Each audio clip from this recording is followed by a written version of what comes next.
Okay. Ready? We're back. Girl, we can't do this every episode. They want it every episode. They don't. One comment doesn't... Comment below if y'all want us to do We're Back every episode. So we're not going to do it this episode, but if I see at least 100 comments that say... Oh, baby, easy. If you see 100 comments that say we have to do We're Back at the beginning of every episode, you going to do it? I will do it from now until Jesus comes. On our friendship. Wow, y'all, they're gonna do it. Ouch. We have guests today. As you can see, we're not in the normal studio. We're very special. We're very special. We're in a restaurant, and the owner is our friend. We get in for free. We want to introduce you guys to our guest today. Yandy and Infinity are here with us. We're here. Tell us where we are, Yandy. So we are at my brand new restaurant called Dancing Craze. Yeah. I'm excited. This is a place where dance is life, right? If you stumble, just make it a part of the dance. You guys know was me on because Saturday. that was you. Absolutely, that was all of us. We definitely want to create a vibe of fun. It's living in this world. It's so heavy. Yeah. There is so much, that we have to be worried about, concerned about, pray over. So we wanted to create a space where people can just come and let loose and have fun and dance with no inhibition. I can't dance. It was so nice. But you will always see me Oh, you on was the dancing dance. like you could. Oh. I came in Spice dancing. Kylie Red, Yes. Mariah Lynn. We was on the dance floor. It was I fun. love that. And that's what we want to create, just a fun vibe. Don't just talk about the environment because we had the food. Listen, y'all. Baby, let me Okay, tell so we came. What day was that? Friday? Because we That had Thursday. It was It was Thursday. Thursday. Yeah, It because we was just Thursday. came back from Chicago. And Yandy was so kind enough to invite us here to eat. Y'all. And when I tell you, I dreamed Y'all. about those egg rolls. The egg rolls, the sauce. Oh, the seafood egg roll. Oh my God. So that is becoming a crowd favorite. Oh, it ought to be. I told you where it needs to be at. You It's did. in Costco by fall. Listen, you have Package it prophesied up. over Yes, my it's seafood gonna egg happen. rolls, I'm telling you. and I take it. Amen. I accept it. I need it. I need that on Monday through Thursday. So good. So you guys was so come good. in Yeah, in you guys Atlanta gotta check and it out. support them. But we're gonna bring you into our world, even though we're in your world. Okay. We're gonna bring y'all into our world, and what This we is what we do. every episode here at the It's like No For Sure tarot Podcast. I know it's cards? like What you you gonna got give me a reading? No, sweetie. I do not know the future. I don't. Okay, so we're going to pull a card. Y'all are gonna pull. Okay. And it's like an icebreaker, but it's on a deeper level. We use the They have different editions. Yeah. They have like dating edition. They have The end long by Skin term. They have a ton of stuff. Okay. So you could do this with your partner. You could do Yeah. it with a friend. You could do it with anybody in your family. Parents, anybody. We did it do together. yeah. And we were like, we need to take this to the pod because it's such a good icebreaker for us to get to know each other. Yeah. Even though we've been friends 20 years. Yeah. So we learned so much with these cards. We're like, do And I they even know catch you you? off guard. Oh. They're like, it's one of the questions will come up and you'll be like, Wow. oh my gosh. Like, should Like, we really answer this? Yeah, Or- so we're going to let you guys pull. pull a card. We'll let y'all pull a card. You go first. Yeah, Go and this first. is just a good icebreaker for us to start our podcast because on here we like to get deep. Pick a good one, a juicy one. So I get up all up in your business. Right. Ooh. See, I told you. When was the last time you were really happy? Oh, Wow. Ooh. Everyone has the answer too. Everybody has to answer. Everyone has the answer. When was the last time? You answer first since you Yeah, you pulled. pulled it. Your nails are cute. Thank you. I would say, dang, what was, I don't know. This is kind of like off guard. Yeah, right? It makes you think. it makes you should think. be like, I'm oh, literally wait. And you really have to be honest. I and go, had that. I said, boy, am I happy now? Right. Yeah, I'm like, yeah. when was the last Yeah. time? It makes you think. Or maybe when's the last time you felt like happiness or Okay, feeling the happiness? yeah. Like, Coming to Atlanta recently, like to spend time with my family, like, while I'm on break was like a moment of like, wow, Yeah. like I Good. genuinely feel happy. Good. So you good. like being here? Yeah, it's Yeah. very family oriented. So I like being around like the environment, having fun, like being around my siblings, Yeah. watching mom work, Yeah. having an inspiration to have somebody like be productive Yeah. and living proof that I can be just like that. Yeah. It makes me feel like watching somebody hustle. Yeah. Because I know she be having This you was, like, get this up. was a hustle week. I'm like, I Infinity, bet. you get the broom. Yeah. I got the mop. We in it. We doing it. We opening up this restaurant. Rain, sleet, or storm. I know that's right. This was definitely a hustle week. What about you, Yandy? When's the last time you felt You know, Happy. I'm just grateful. You know that it doesn't take much to make me happy. I'm so grateful. There was a huge shooting in Buffalo, New York this week. Yeah. And I mean, I'm from New York. I've been to Buffalo many times. I felt extremely traumatized and broken and upset that this happened. But there was something in me that said, God, thank you for protecting. Thank you for protecting me in this moment. And I don't know if happiness was the feeling, but you know, being able to look over, we went to church today and we were celebrating the 4-year anniversary of Relentless, and there was like a big boom that went off and it was confetti that went everywhere.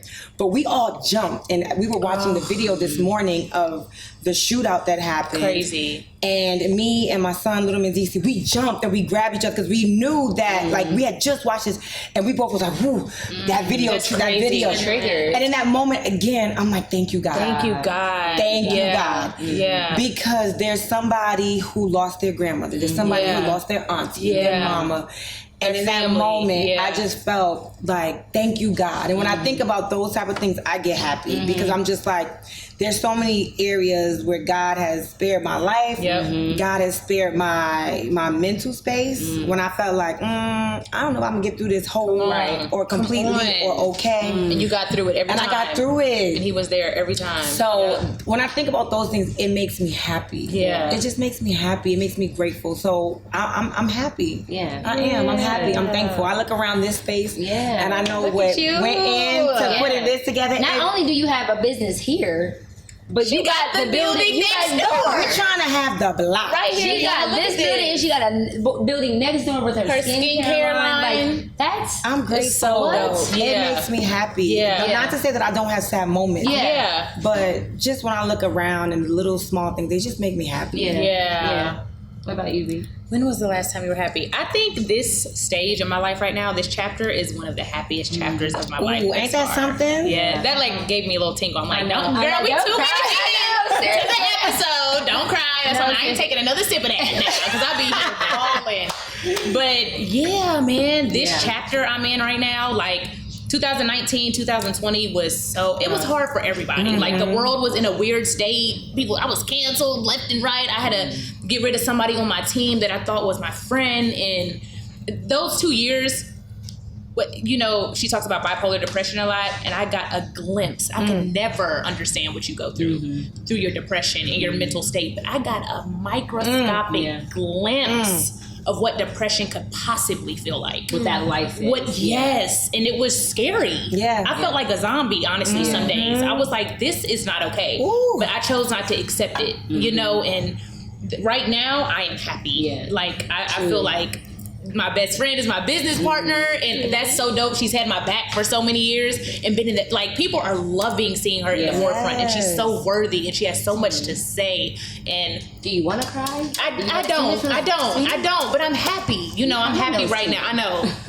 I'm happy right now. I'm excited on the journey we're going on in my personal journey. I got rid of my ex and I'm single, and my cousin asked me today, she was like, so any new candidates? I was like, no. And I'm good. And I feel so And I'm good. And I'm I was like, we good. just got back from Chicago. Like we had a great, we're on this go mode. busy, And when the right person comes, it'll come, but I'm happy. This chapter, I'm in a happy chapter. And I'm like you said, enjoy it and be grateful, because problems are gonna come. There's gonna be a chapter that's sad in the future sometime, you know, and you just try to have your mental state as healthy as possible so you can maneuver through that stuff. That's right. But right now I'm happy, so I'm trying to live in this moment, you know. Yeah. So, I think same for me. Like, I think last year, and I talked about it before, was like the roughest year of my life. But I think when you come out of such a dark time and you realize that you can survive and that you did survive and that you did make it through, it makes you, and then all the lessons that you learned in that hindsight, you're so appreciative even of the things that broke you. Yep. Do you know what I mean? Like, it had to be, because if it didn't, I wouldn't be where I am in this moment. Who you are. And who I am and the mindset that I have and the heart that, you know, I have. And then it put me in a position to look for love and look for happiness and look for peace. Like I wake up with the expectation. It's no other choice. Yes. No other choice. You know what I mean? Yes. Like I'm going to be happy. I expect it. And I literally say that to myself. Come on. I expect to see love. I expect to feel love. I expect to see and feel peace. I expect that. I speak it over my children. I expect them to behave at school. I expect them to bring home good grades. I expect them to behave. Like I speak that out loud because a heart of expectation, right, is like sowing the seed of breeding something beautiful. Come on. You know what I mean? And so I feel like the season that I'm in, I think happiness, like this is a great question, but it's more peace. Like I feel at peace. Yeah. And I'll have that over anything or whatever. Over anything. Yeah. Like that no matter the situation, you feel a calmness. That peace is so important. It's so important. Let me tell you something. Life can be turned upside down, but when you find that peace, Jesus. everything around you could be Turmoil. in an uproar. Yeah. But when you know your peace and you know where that little space is, that little closet, that little area, and you find it, it's something that you can't ever even say in words what it represents for you. You gotta find your peace. You gotta find that person that represents peace for you. You gotta find that space. You gotta find it within yourself. And you gotta find it within yourself. You have to build it daily though, but I think that's the thing. It's like waking up every single day and adding another brick to that home of that place of peace and that sanctuary within yourself. And I talked about it in the last episode, the place where only you and God dwell. Because once that's whole, anything is extra. You don't need it. You don't look for it in people, places, or things. It's just like if it comes and it's extra, but I have already cultivated a place within myself. Come on. Where I know how to return and fill my own tank and not look for someone else to do it. You know what I mean? And so I think that's important for women especially, that we learn how to get that on our own and we're not expecting it from other people. And it's not easy. That's not. That's not something that I think came easy to me. I think that just me, I still to this day hate being by myself. I don't go anywhere by myself. You will not catch me in a movie theater by myself. You will not catch me on vacation by myself. Wow. Why is that? Are you the only child? I'm an only child. I am too. So I understand that. I just like I find my happy place in relating with other people. I find my happy place in connecting, seeing other people smile. That makes me happy. Do you feel sad alone? I don't feel sad alone, but I feel like I'm antsy. There's always something to do. If I'm by myself, I gotta get too much in your head, maybe. And the crazy thing is, I hear you when you say you need to find peace within. But for me, when I'm by myself, that is my time of organizing. That is my time of planning. That is my time of preparing. It's not peaceful for me. But how come you don't rest when you by yourself? I don't know. I just don't. I get that. I get don't. That. It's a hard thing to do. But even I'm if it's learning 5 though. minutes, I'm learning. That is something I need to learn to do. But I find peace when everyone around me is happy and smiling and enjoying it feels your themselves. tank. That's how I feel It too. feels my tank. Yeah. By myself, it's like, okay, I gotta do this, I gotta get this done. I wasn't able to do this because I was with her. I wasn't able to do this because I was with him. I was giving to my babies, my men. So now let me figure out let me wash the clothes. Let me plan for this. Let me think about busy. So I have to learn that. I have to learn how to sit and be quiet and be okay with me. Yeah, come on. I haven't gotten there yet. I haven't gotten there. I love that. I love how you're self-aware about it. But I think that's a continuous journey. But I did hear someone say, like, even if it's 5 minutes. That's it. Even if it's 5 minutes of you just, like, for example, I was thinking about this today when we got back from the airport, right? I've been gone since Thursday was a busy day, right? We came out here, we met, and I was running around doing stuff, getting ready for our trip to Chicago. And then, so I was gone Friday, just got home this morning. And I was thinking about, I was driving on the way home and I stopped and got some breakfast and coffee. I pulled up to my car and I just sat there for a minute. And I was like, I'm going to give myself time. I'm not going to rush out of this car. I'm going to give myself a couple minutes. And I'm going to prep myself. You know what I mean? Just a minute for myself. That I'm not doing anything for anyone at this moment. I'm not looking at my phone. I'm just taking this minute I'm drinking my coffee. I'm listening to the new Kendrick Living album. in the moment. And I'm here. Yeah, And I'm present. And I'm gonna be aware of how I feel. Yeah. And I'm also going to prepare myself for the next environment I'm getting ready to step into. Come on. Yeah. Because I feel like going from like environment to environment and not giving yourself a minute chaos to just chaos, like, movement to movement. you know, yeah, just take a beat. It doesn't even have to be, you know, an hour. It could be 5 second. minutes. Yeah. But just giving yourself a minute to just be like, you know what? Yeah. I think you should explore that more. Yeah. Because you're going to fall, not that you, of course you love yourself, but you're going to fall in love with that. Now, and then you're going to get to the point where it's like, y'all get on up out my face. It's me time this week, you know. But I do want to get to y'all's relationship because I was unaware of y'all's history. I was unaware of. She thought you were her biological daughter. I didn't know that. I didn't know that. And, you know, I want to hear the story of y'all's journey. And for the people out there that don't know who, you know, she is to you, who Infinity is to you. Because she is a gem. She's amazing. We got to sit down with them and talk to them on Thursday. We talked, we cried. We were like, why is this not on the podcast? I just love the bond. Yeah. Like, it's so beautiful. and the way Infinity, and it kind of makes me a little teary, but the way Infinity looks after you. Yeah. She's always like, Mom. Yeah. It's little stuff. She'd be like, here's your phone. It's just, and it's so like effortlessly. She's not, you know, and I just, that is so like, that's so, it's important. Love. It's just important. love. It's and love. I just love watching that. Yeah. So tell us y'all story. You go first. No, you start. Come on, Infinity. You down. She's so cute. We love Infinity. Well, first of all, how old are you now? I'm 20 years old now. Okay. And you're in school, right? I'm in college, my second year of college. Yeah. Pursuing a degree in business management with a minor in communications. When I met Mom, I was 15. Mind you, the same exact major as me. Wow. Let's just put that out there. Put that out there. Okay. So when I met Mom, I was 14, turning 15. So this was only 5 years ago. Yeah. Wow. But prior to that, I also met her in middle school. I was like 12. At like a regular, you know, she was like came to my school to be a keynote speaker. So dope. Yeah, it was like a crowd full of us. So she didn't know me. She didn't get to see me. I never spoke to her. Okay. And then fast forward, that's when I was 12. But then 2 years later, I'm 14. And you know, I was on Instagram scrolling one day. I suffer with depression a lot. You know, I'm always like do my highs and lows. And I was just like on Instagram just scrolling, and I seen an event. This time I was in foster care still. I'm like, I want to go to this event. Asked my friend paid for the event for me. It was like $25. Go to the event, meet her. Didn't know she was even going to be there, but it was ran by her organization. At that event we met. And it just so happened that all the other girls that I was at that event during that time were all foster care girls too. Wow. And I was the only one who they didn't know. Like, they pretty much didn't know where I was until I opened up like, hey, I'm a foster child just like y'all.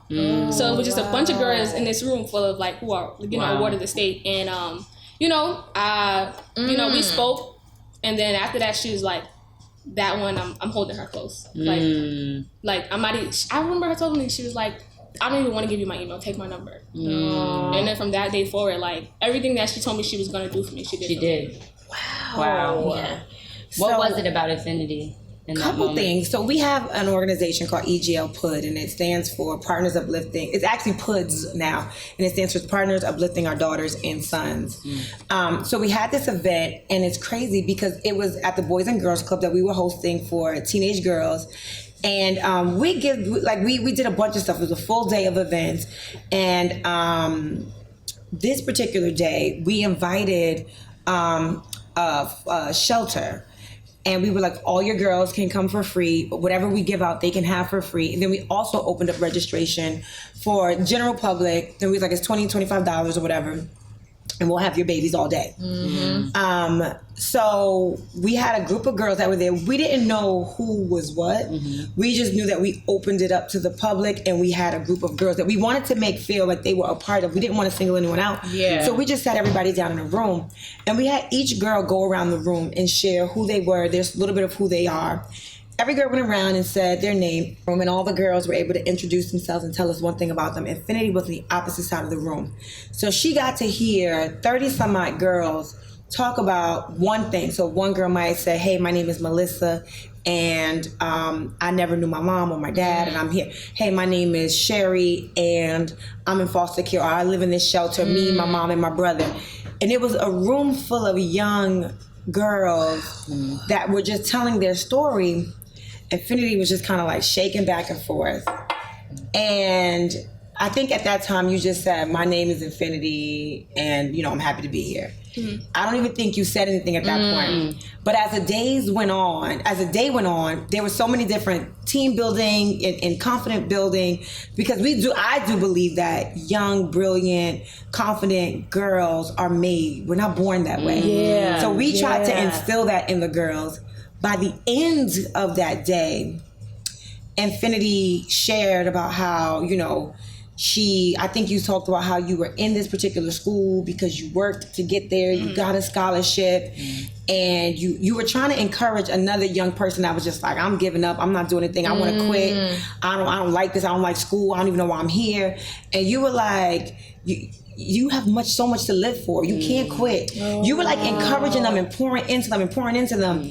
And I think somebody was like, you wouldn't understand because you ain't been through what we've been through. You don't know. They had no idea. And she said, and then when it was ending, she said, she said, I've been in foster care, such and such and such. I know what you're going through. I'm in foster care right now. When she said that, she got up and ran out. You don't remember that? She got up and ran out crying because she had been holding that burden and holding that. She wanted to share. I don't know why you didn't share that in the beginning, but she had been holding that and became heavy and it became like a burden. And she said it and then was screaming, crying, and ran out. And I was like, so I ran out after her and I was like, what happened? And I was like, and she was so shaken up and couldn't really even speak. And I was like, it's okay. Yeah. It's okay. And I was like, you gotta come back. I said, what you were able to pour into that girl, I was like, and you didn't even have anybody pour that into you. Wow. And I was like, you different. I was like, you're gonna change lives, but you gotta embrace what you've been given. You gotta come back. And she was like, I'm not coming back. And then she walked back with me, and I was like, I got you. I got you. I got you. So you just knew in that moment. I didn't know what in that moment, but you knew but I knew that she was special. I knew that she was put on this earth to do something great. Yeah. And I also knew that there was a lot that she was holding in and hiding from and shielding. And I part of me was like, I want to break down that wall, but then the other part of me was like, I got too much stuff to do. I got new babies. My husband is gone. I got these businesses. I got this show that's driving me crazy. I don't have the time. Right. Or I don't want to make promises and I don't want to make promises. Yeah, that's how I feel. But I knew that this was something special, and if I didn't help or stay close, I was even gonna miss my blessing. Yeah. When sometimes God puts something on your heart, and it's like, it ain't even about her. Yeah. It's something about me that I'm supposed to get from this. Wow. So I was like, look, take my number down. If you need anything, call me. And she did. Call. Yeah. I think I called. So that was when I was 14, and then I remember I got into Black Girls Rock. I went away to like a Black Girls Rock conference. That was when I was like 15. Yep, we told her to apply for Black Girls Rock, so and we filled out something in her application. And then like a year later, so we've always like text like, hey, how are you? Kind of like small talk. Like, she like went out of town. She just like go to events. Hey, I found something I think you would like. She brings back a bunch of sneakers to my house. All of that stuff. So it was always like, we always had like a rapport, some form of relationship, but it wasn't like really close. And then I remember like after Black Girls Rock, I came back home and it was just like my life was like a wreck. Like literally I'm on a high, just came back from like this church conference, was around a bunch of Black girls, feeling like I'm on top of the world, ready for the next steps in my life. And I come home to my foster care home and I'm like, they're like, you just can't stay here anymore. Like we can't deal with you anymore. And truthfully told, to what capacity? What was? It was my own family. So the person who was my foster care, guardian was my own family, and it was said to me that, she just didn't want to take me on anymore.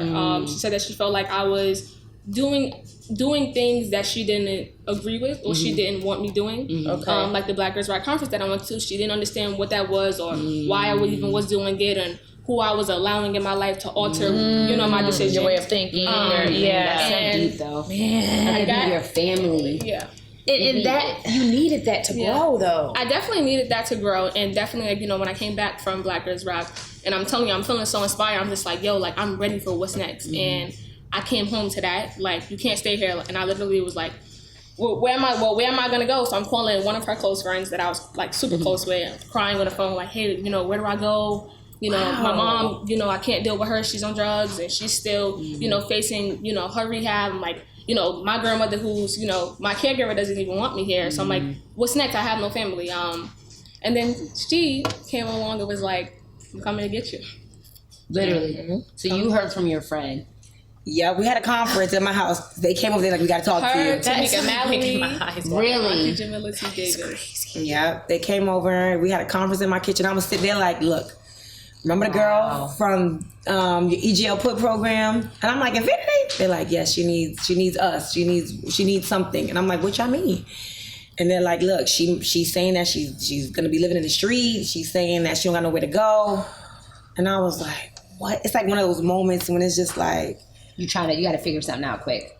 I was like, Wow. the fact that they came here, they came and told me, and you know, Tamika at the time was on the road. Like it was hell what was happening in the streets. So she was constantly out fighting for us Black people. Jamila had just came home she had newly been released from prison, and she was living in someone else's home. It felt like all things pointed to me. I got this big old house. Yeah. I got 2 small children in this big old house. It was like, I got more than enough space. I got more than enough resources. Wow. How could I not? Wow. So I was like, I'm going. They were coming to me like, who do we know? Who do we know that's a foster parent? Who do we know? They were trying to say who, let's let's put our figure it mind, out. Let's put our together. minds together and let's figure out. Let's find a somebody. home.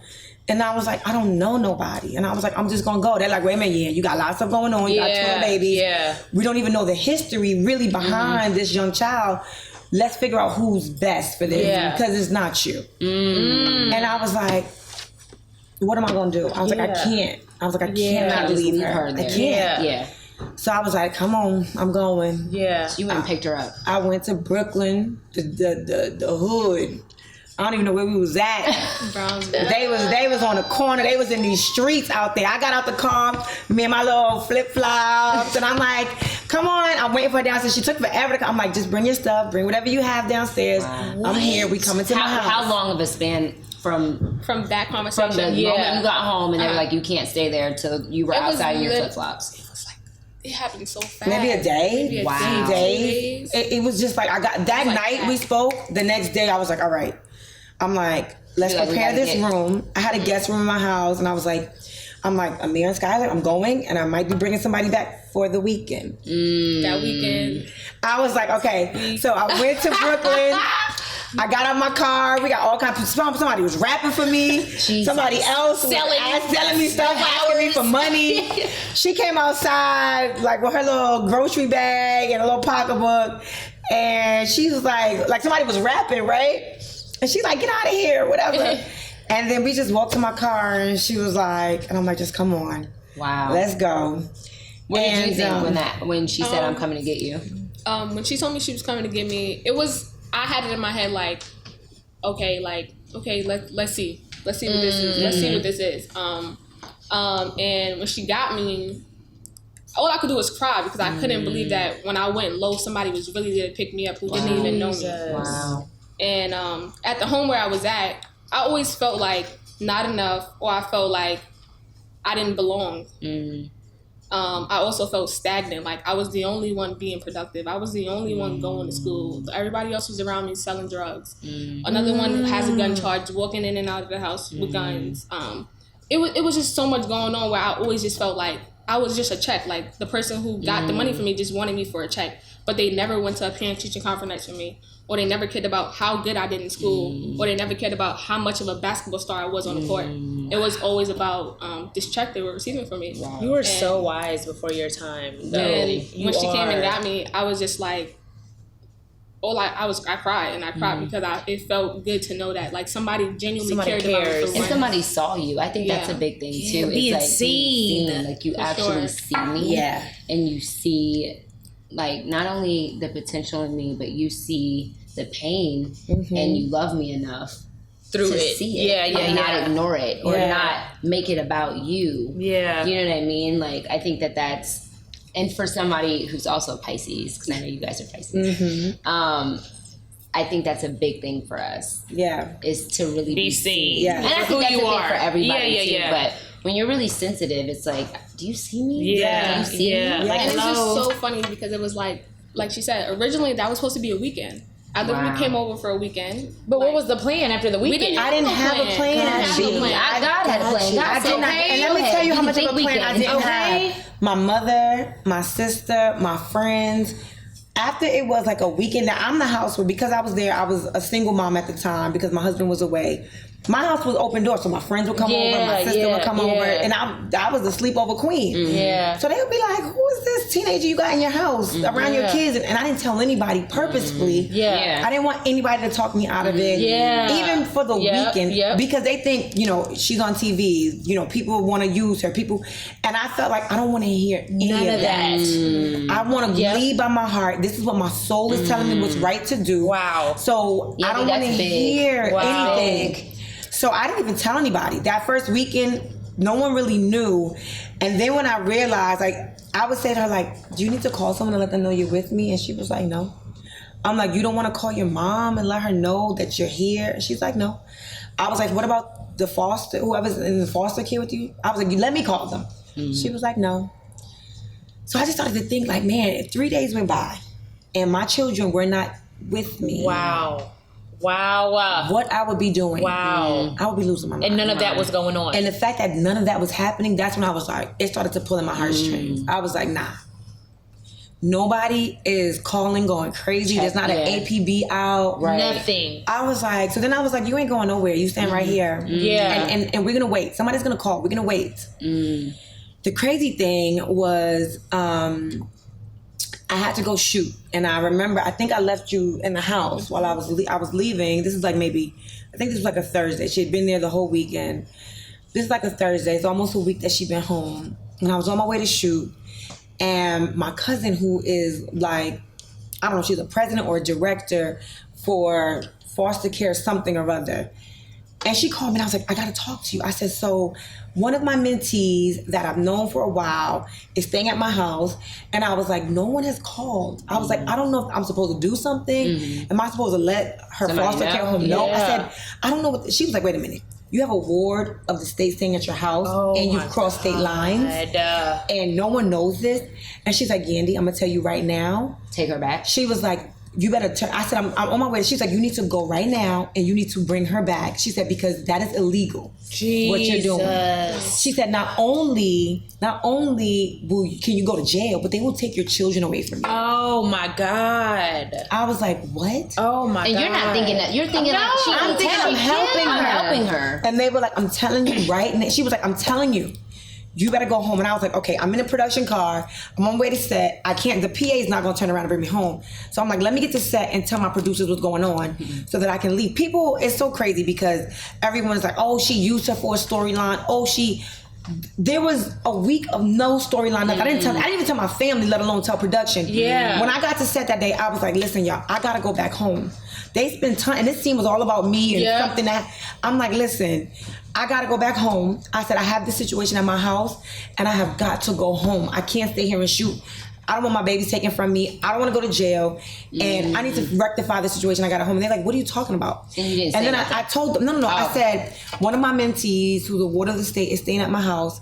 And my cousin told me that what I'm doing is illegal. I said, I gotta figure this thing out. I gotta get home. I gotta get her back there, and I gotta figure her out. Yeah. And I was like, I can't do this scene about what happened at the party last night. This is irrelevant at this point. Yeah. So they were like, okay, and they said, well, we paid money for this scene. We paid money for these cameras, so we're gonna follow you because this is your real life. And I was like, I don't care. And I said, let me just deal with my stuff. Let me deal with her. Yeah. And I'm like, y'all stay outside. Let me deal with what I have to do with this conversation. I remember going home and I said to her, I said, listen, I said, I'm in this world of reality TV. And I said, you don't have to do this. I said, the cameras are here. And I said, but I have to, I'm in trouble. And I said, what I'm doing is illegal. And I have to figure out what I'm going to do. And she was like, what do you mean? What do you, like, she was like, what do you mean?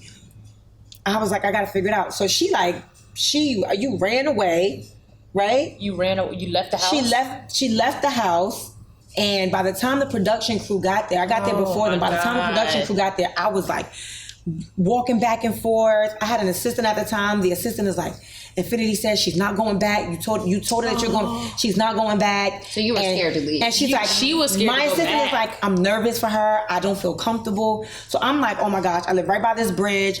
I live the other side of the forest, and I'm looking through woods. I'm looking through grass. I'm circling the bridge back and forth.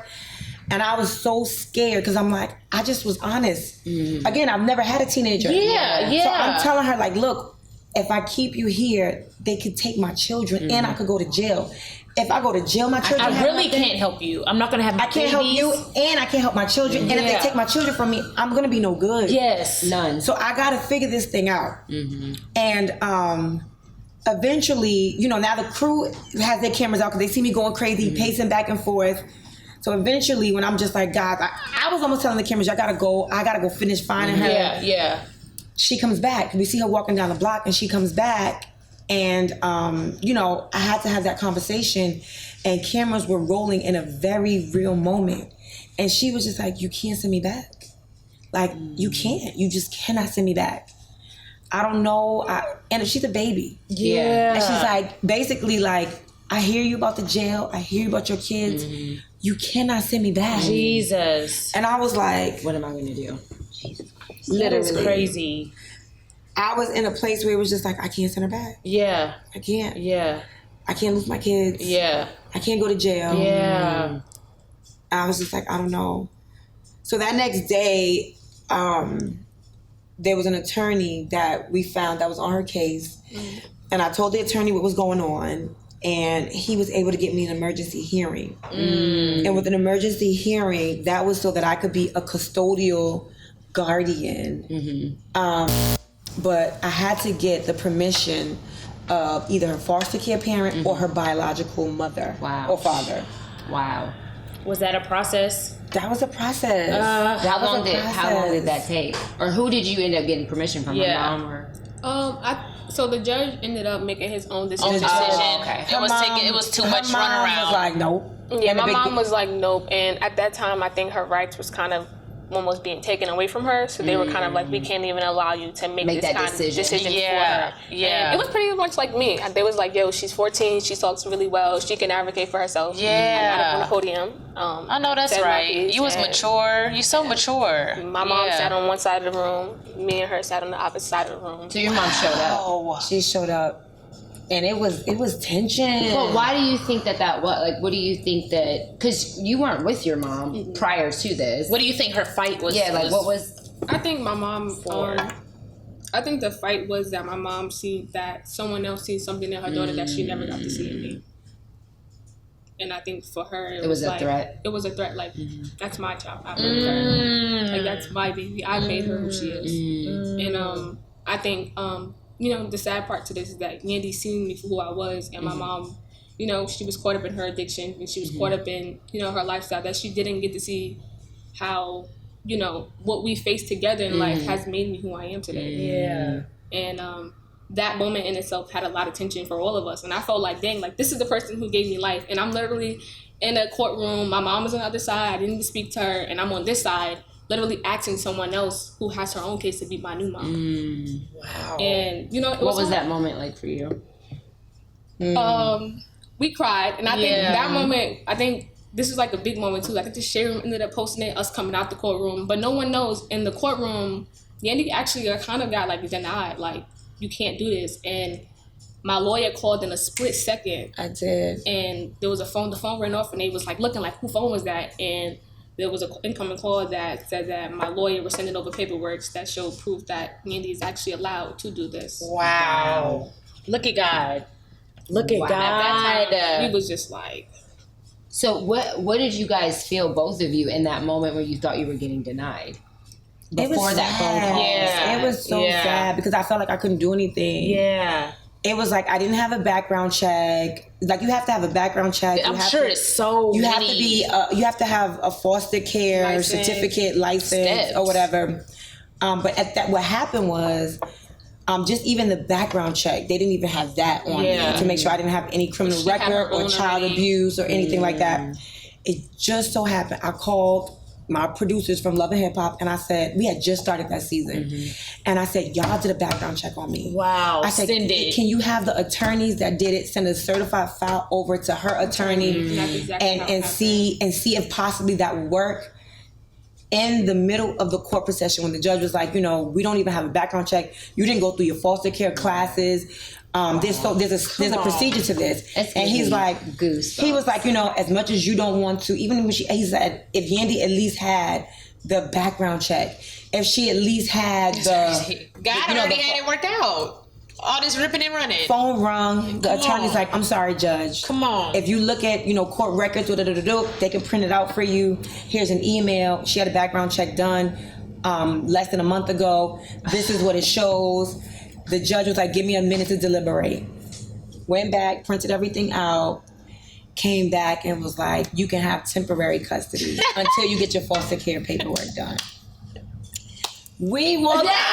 It's like, I don't want to. Jesus. That's what we did. We were hugging and crying and jumping for joy, and But it's just like God to do. Yeah, to do it that way. To do it like, that way. I'm gonna set this up. Yep. to do So it there that is way. no, Yep. there's no To way do that it anybody that can say way. it wasn't me. Yep. To It's do it me. that way. For him to come in at the final, And it's so crazy because as much as I protected this, even from my family, I would have kept it even from the show. Yeah. How crazy was it that I had to call a producer from Love and Hip Hop? Come on. Look at that. I didn't have That might be why you went back that season. Just I for didn't that have background cameras check. in the courtroom. Come I knew I on. was going to court that Yep, day. yep, It would have been explosive to have cameras there. Yep. Oh, she's going to take it. No, she's not going to No. get it. I had no cameras there. Yeah, Right? yeah, We yeah. sat there. I had to call my producer, like, you got that back. They like, what you need a background check? I'm here. Send it. Trying to get Yeah, custody yeah. of Infinity.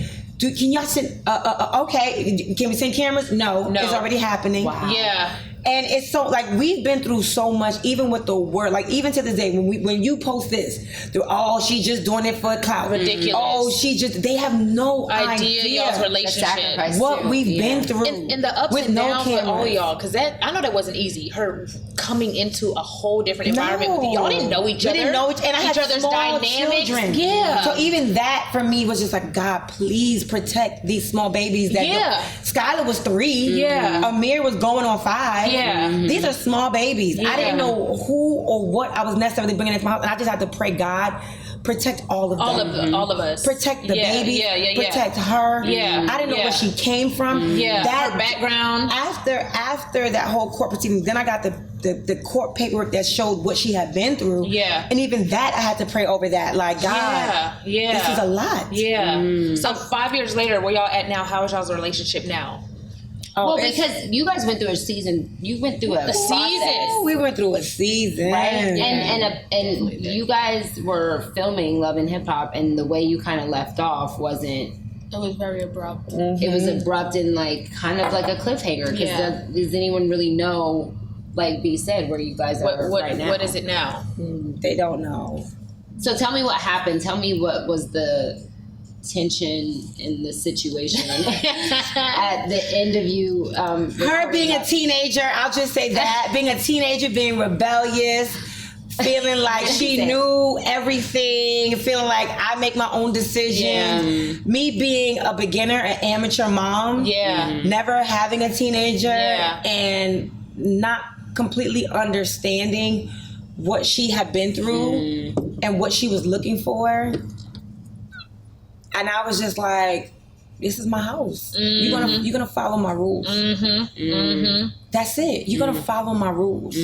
I'm gonna give you the world, but what you're gonna give me is respect. And you're gonna follow my rules. Yeah. And I think that was difficult, right? Yeah, it was definitely difficult, kind of like coming into an environment where it was structured because I operated. You were so used to I was so used to like chaos. I can do whatever I want. Yeah. I knew, okay, I had a summer youth job. I was doing something off the books. I could come in. I was coming at 10 o'clock, 11 o'clock. I was babysitting one of my neighbor's daughters. I was coming in at 1 in the morning sometimes Wow. too. I got used to doing my own thing. And this is at 14. This is at 14. Yeah, because you didn't have anybody I that didn't was have really any- looking Yeah. out for Versus your- coming here like 7 o'clock. Yeah. Where you at? 7 o'clock. Yeah. But I don't want any phone off the phone. Yeah. Put the iPad down. Close the computer. Come We're on. gonna eat dinner together. Wow. So it was just a Come bunch on. of, it was just structured now Yeah. for once. And Yeah. for me, it was like, whoa, like, this is new.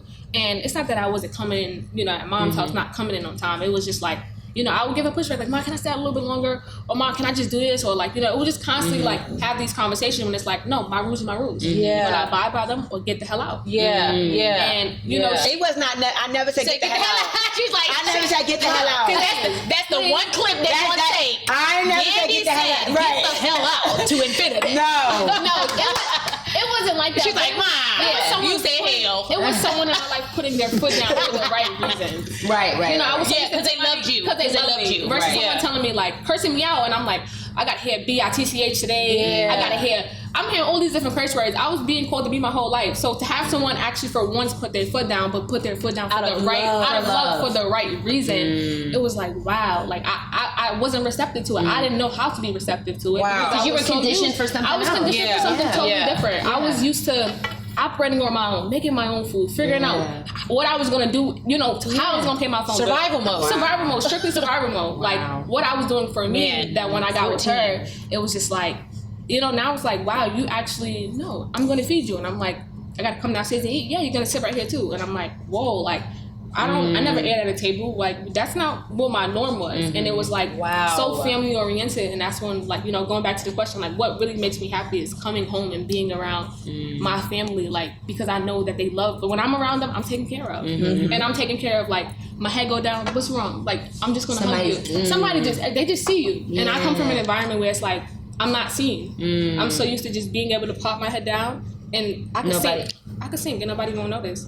But it's like, when I was going through depression and anxiety with my mom. I know. Jesus. Girl. Lord of mercy.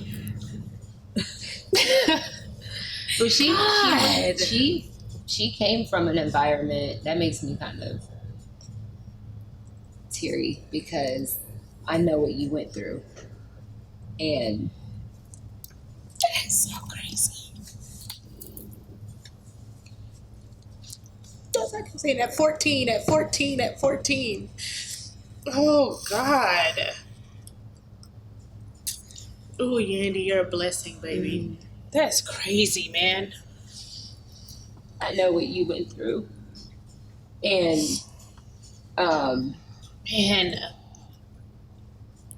I guess seeing the effects of that at 32 now as your friend gives me the perspective that I'm so happy That is such a blessing. that you found her because she is gonna miss so much stuff because you gave her that opportunity early. Yeah. And a lot of people don't get that opportunity. And when she told me, she said, Mom's had me in therapy since I was 15. I didn't even know what that word was at that age. I just needed help. Yeah, it's a blessing. Oh, man. I'm sorry. But it wasn't something that was easy. Like, there are so many people out there that are encouraged, I think, by what they see as far as our relationship. But there were so many nights where we were curled up on the floor crying. There were nights where I'm like, nope, you're gonna get in the bed and we just gonna cry. We're gonna get on our knees and we just gonna cry. Yeah. And it was like those screaming out crying. Oh, baby. It's okay, Mama. You want us to turn the camera off?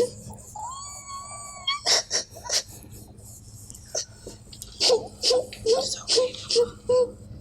Can you hand us a napkin real quick?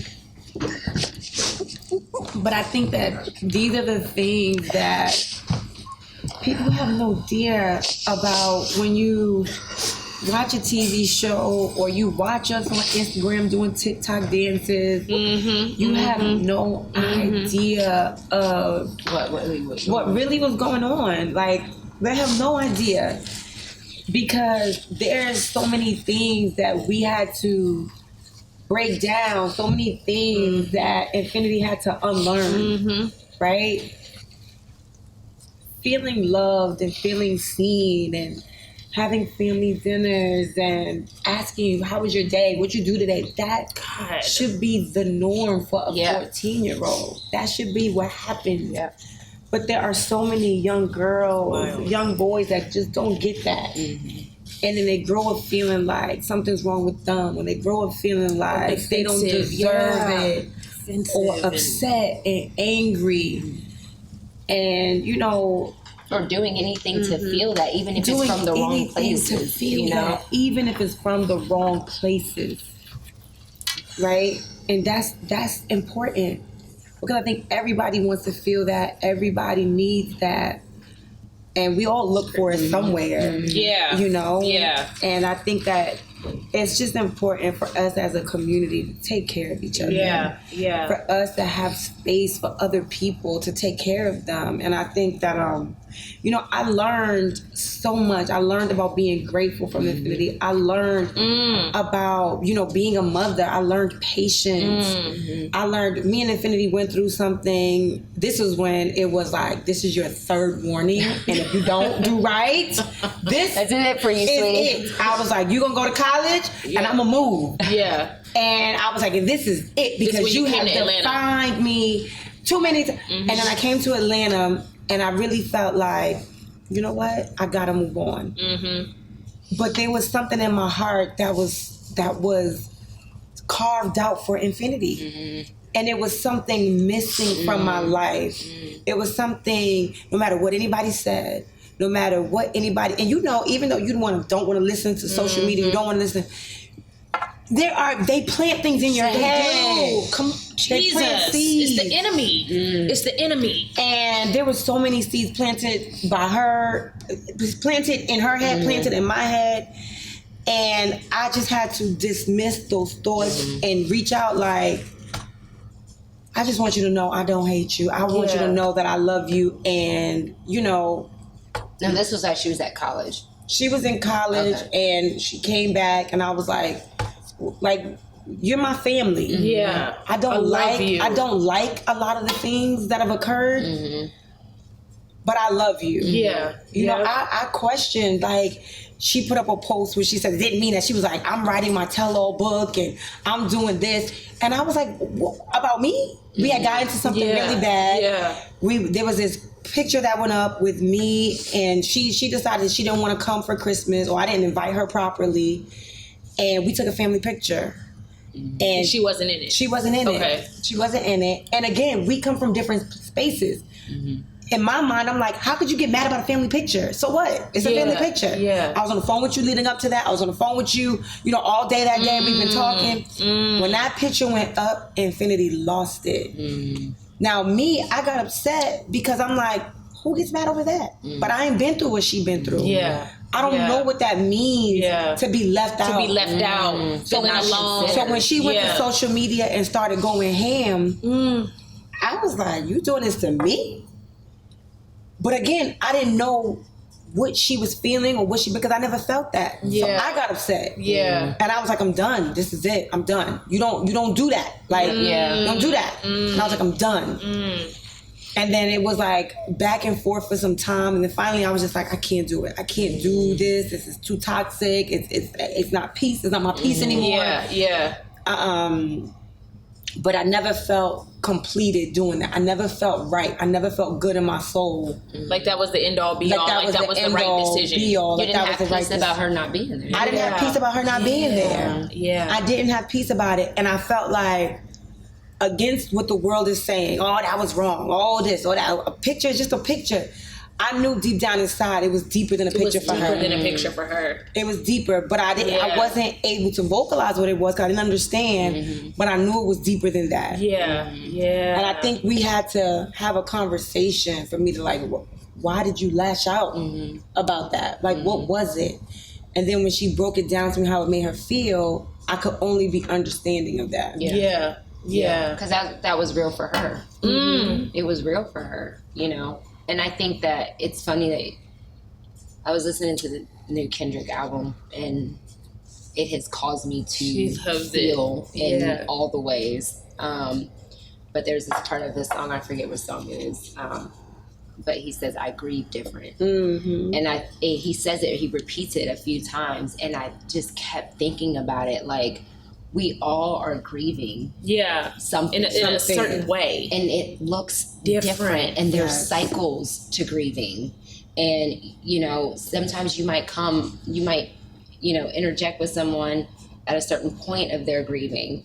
And I think, like you said, it's important to be, as best you can, understanding, but always keeping a heart of empathy, whether you understand or not, whether that's my experience or not. You are hurting, and I love you. Yeah, you know, and I can love you through that. That's it. Yeah, that's all that matters. That's it. Is that you're hurting, and I love you. Yeah, and that regardless if I intended to do that to hurt you or not, you're hurting. Yeah, and I love you. Yeah, and that's all that matters. It doesn't matter.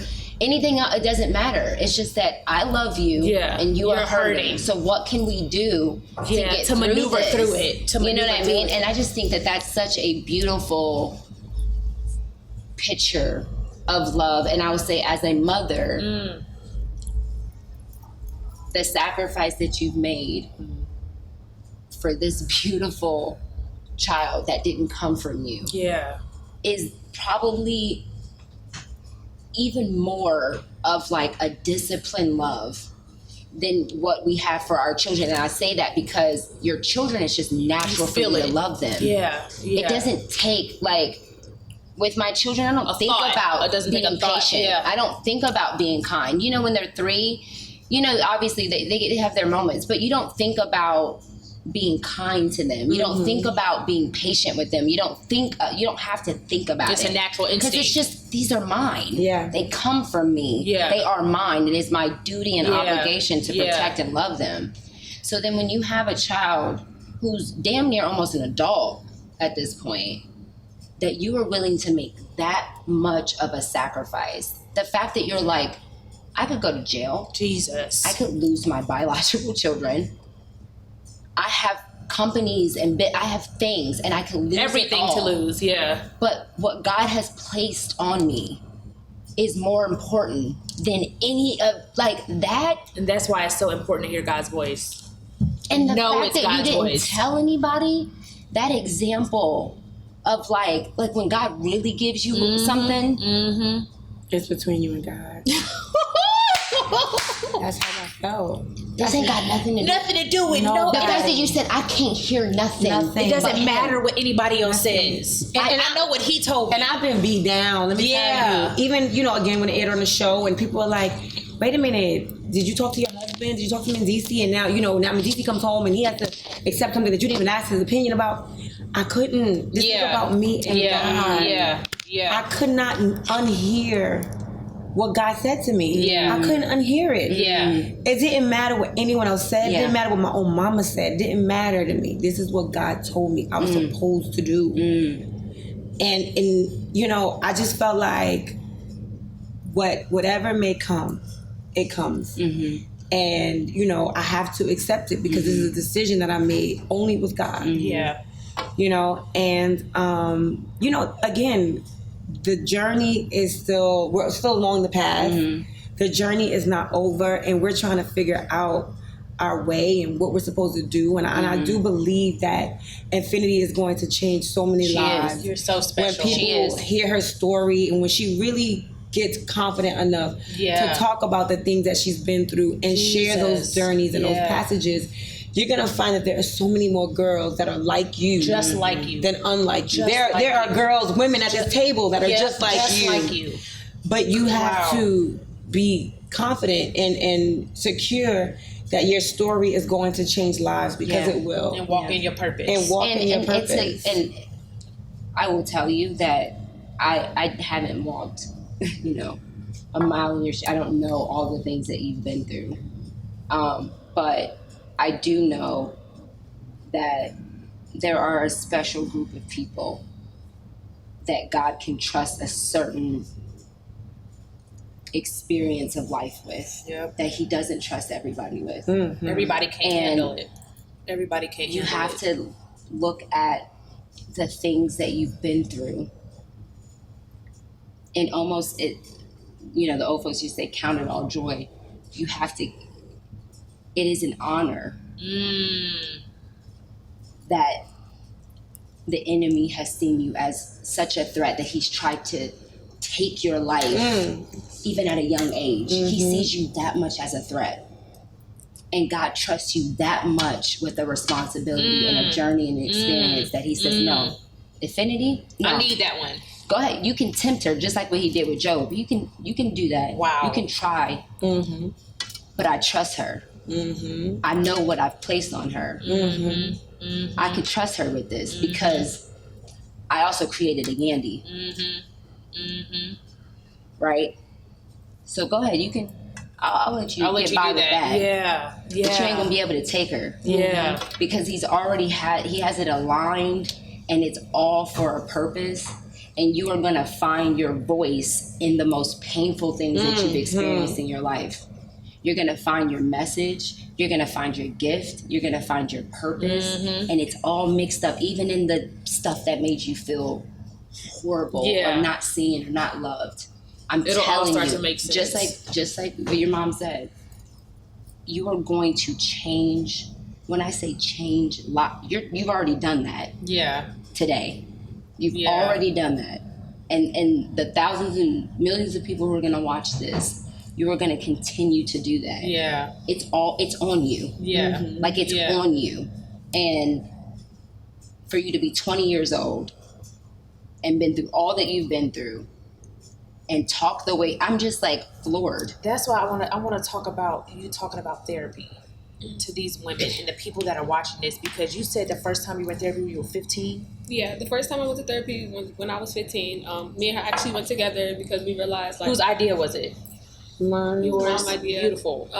We was just like, I have issues that go beyond her, and she has her own issues too. Yeah. And we don't want to bring that into a new relationship. Let's figure it out in a healthy way. In a healthy way. Yeah. But also, we started to encounter things where we were just like, she's like, I love you and I want to help you, and whatever arises, we got to be able to have somebody help me navigate this through. Yeah. Yeah. We come from two different walks of life. She's the only child. She comes from, her own background, comes from my own background.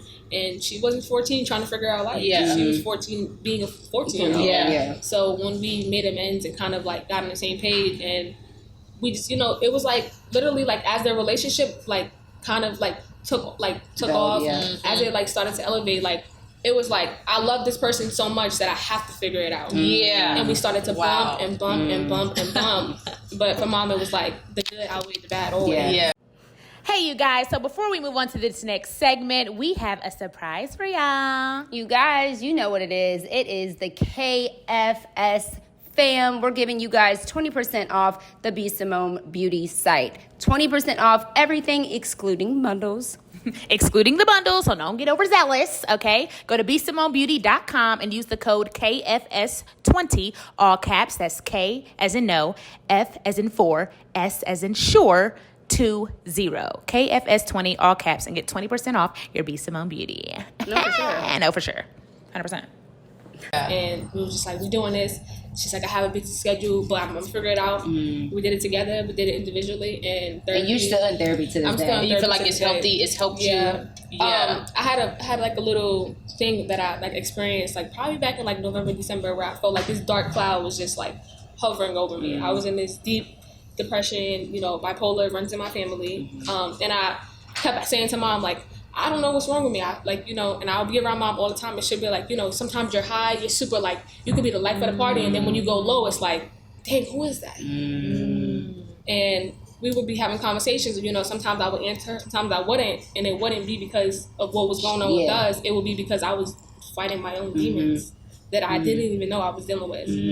And Mom was like, we had a conversation, and she's like, how do you go to social media and tell social media, like, what's wrong with you and you don't have a conversation with me? And we had a conversation, and she's like, you need to go get therapy. Like, this is it. You need to go back to therapy. You need to get more sounded. You need to be the amazing woman that you are here to be, but you cannot be that if you don't deal with the root of the issue. Come on. Do you feel like you were running away from facing stuff? I was running away from a lot. I was definitely just not, I just wasn't happy. I wasn't in a good space. I was dating someone older than me. I was doing all the things that I probably shouldn't have been doing as a teenager who belongs being a teenager. Yeah. And like you said, like the love that I didn't have given to me as a kid, I looked for in others. And it wasn't in others who were my age. It was someone who was older than me that I wanted to nurture me. It was someone who was older than me who I thought was gonna be what I thought I needed. Got you. It was all of these different things that I didn't deal with as a child or as a teenager that started to appear as I got older. Ooh, but God got his hand on you. You're so self-aware. It's crazy. I wish I was like talking 20. like this at 20 years old. You know, I mean, I was there, but I wasn't there. I mean, I had a little bit of sanity. she's there. She's there. I mean, Wow, you're it's there. beautiful. I mean, it's and beautiful to obviously see. that's going to continue to grow and that's going to continue to develop. But that is, beautiful. I mean, I'm 32 and I'm just now Figuring it out. I'm still figuring it out. It's always going to be an endless journey to figure it out. It really is. Yeah. I'm like, who's your I'm tired of my I love my therapist. therapist. I know she loves her Yeah, therapist. No, it's she's black. I'm looking for a new one. I feel like it's definitely a sense of relief, like knowing I just have somebody who's just there, who's not biased, who I can just always talk to about any and everything. Like I kind of go through these little, downward spirals, and I'm like, hey, Tamika, I don't know what's going on today, and she's like, if anything, go do what you love to do. And I'm like, I like to hear the water sounds. I go to the lake, but she'll sit on FaceTime, and I'm just like, I don't want to be alone, and she's like, I'll put the phone up right there and just look at the water. And this is someone who's not only my therapist, but she's invested in me, like legitimately Above and beyond. like teaching me like it's okay to be alone, learn to be alone. I'm like, I've always been alone. I don't want to be alone anymore. And she's teaching me that like it's time for you to be alone. Learn to sit in that and find peace with it. You gotta find peace within that. Maybe that's something you gotta teach. She said, well, we can do group sessions. Right. No, but I get that. I think that it's such a time in social media too, or just in society, that mental health has almost become like a fad or and a it's trend. It's a trend, and it's like, oh my God, I have so much anxiety, and it's like, stop saying it. Right. do you really have anxiety? Because, sweetie, I've woken up with an anxiety attack. I had them in my sleep. It was coming like I will never forget my first anxiety attack. I was at the kitchen, I was at the sink, and I'm washing dishes. And I was watching the news, and I wasn't thinking of anything. I'm just watching CNN, but I'm not thinking anything. I'm not it's background noise at this point, and I'm doing the dishes. All of a sudden, I felt my heart start getting a little faster. And then I started feeling like, okay. And then all of a sudden, my chest got tighter and tighter. And like, am I having a heart attack, a stroke? What is happening? I started thinking I was having a heart attack. And then I was like, my kids were upstairs asleep. And all I kept thinking is, Jonah's going to come downstairs and I'm going to be dead. Oh my God. I kept thinking that, and it caused more anxiety. I mean, I was like, what triggered that? It came out of, when I say out of no, and I don't know if subconsciously something was on the news, maybe.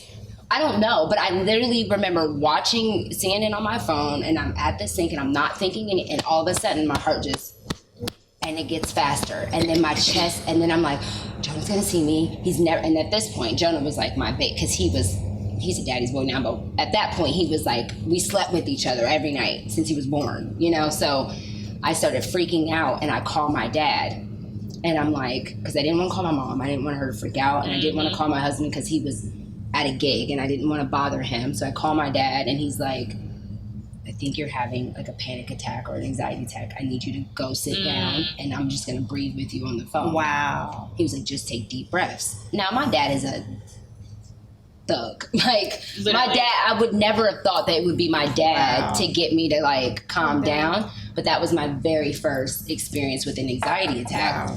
And then it started to happen in my sleep. And when I woke up, crying like on the side of the bed, like couldn't breathe. I went to my doctor, and I was like, I think something's wrong.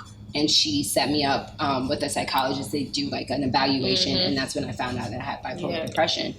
And so when I see people kind of make a trend of it, it makes me like, I'm like, people are going to be like, people like us are going to be dealing with this long after it's trending. So I get so encouraged when I see your age, talk about that. Being self-aware. And taking it serious, getting a therapist. Being open about it. Doing the practices. It's okay. Because honestly, we didn't have to go through what they have to go through publicly. 20. Yeah. Social media and comparing With social yourself. media and like, yeah. and then you were thrown into this world of like Stardom.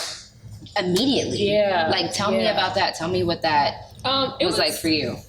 I don't know. I went to sleep one night with wasn't even on Instagram probably. Like I used Instagram but like to scroll just regularly. I didn't really care for following people or anything like that. And then when I got with her, I'm like, whoa, I got a K behind my numbers, like 10K, 20K, 30K. People just clicking, following, clicking, trying to keep up. And I'm just like, like literally, I would be like, you know, I was kind of like, I didn't even know what to say. It was all so new for me. Yeah. And it wasn't even like me and mom talked to me like, listen, this is what's gonna come with it. It was just like it happened. And when it happened and problems came up, so y'all had that talk or no?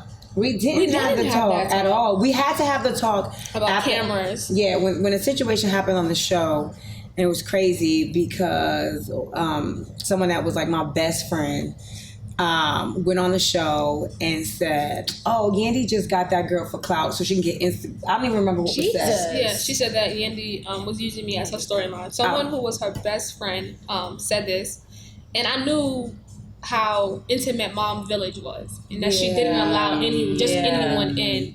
So hearing that from someone who I began to call my aunt by default of her, And they planted a negative seed. It planted a seed in my head where I started to question me and her relationship. Yeah. I was like, did you do that? That's the enemy be creeping in. So when that episode aired, and she said to me, "If your own best friend could say this, that you did this for a storyline or you did this," I was like, "What?" And So these are real situations. These I aren't was just so like angry because at this point, me and that person hadn't been speaking for something so stupid. Yeah.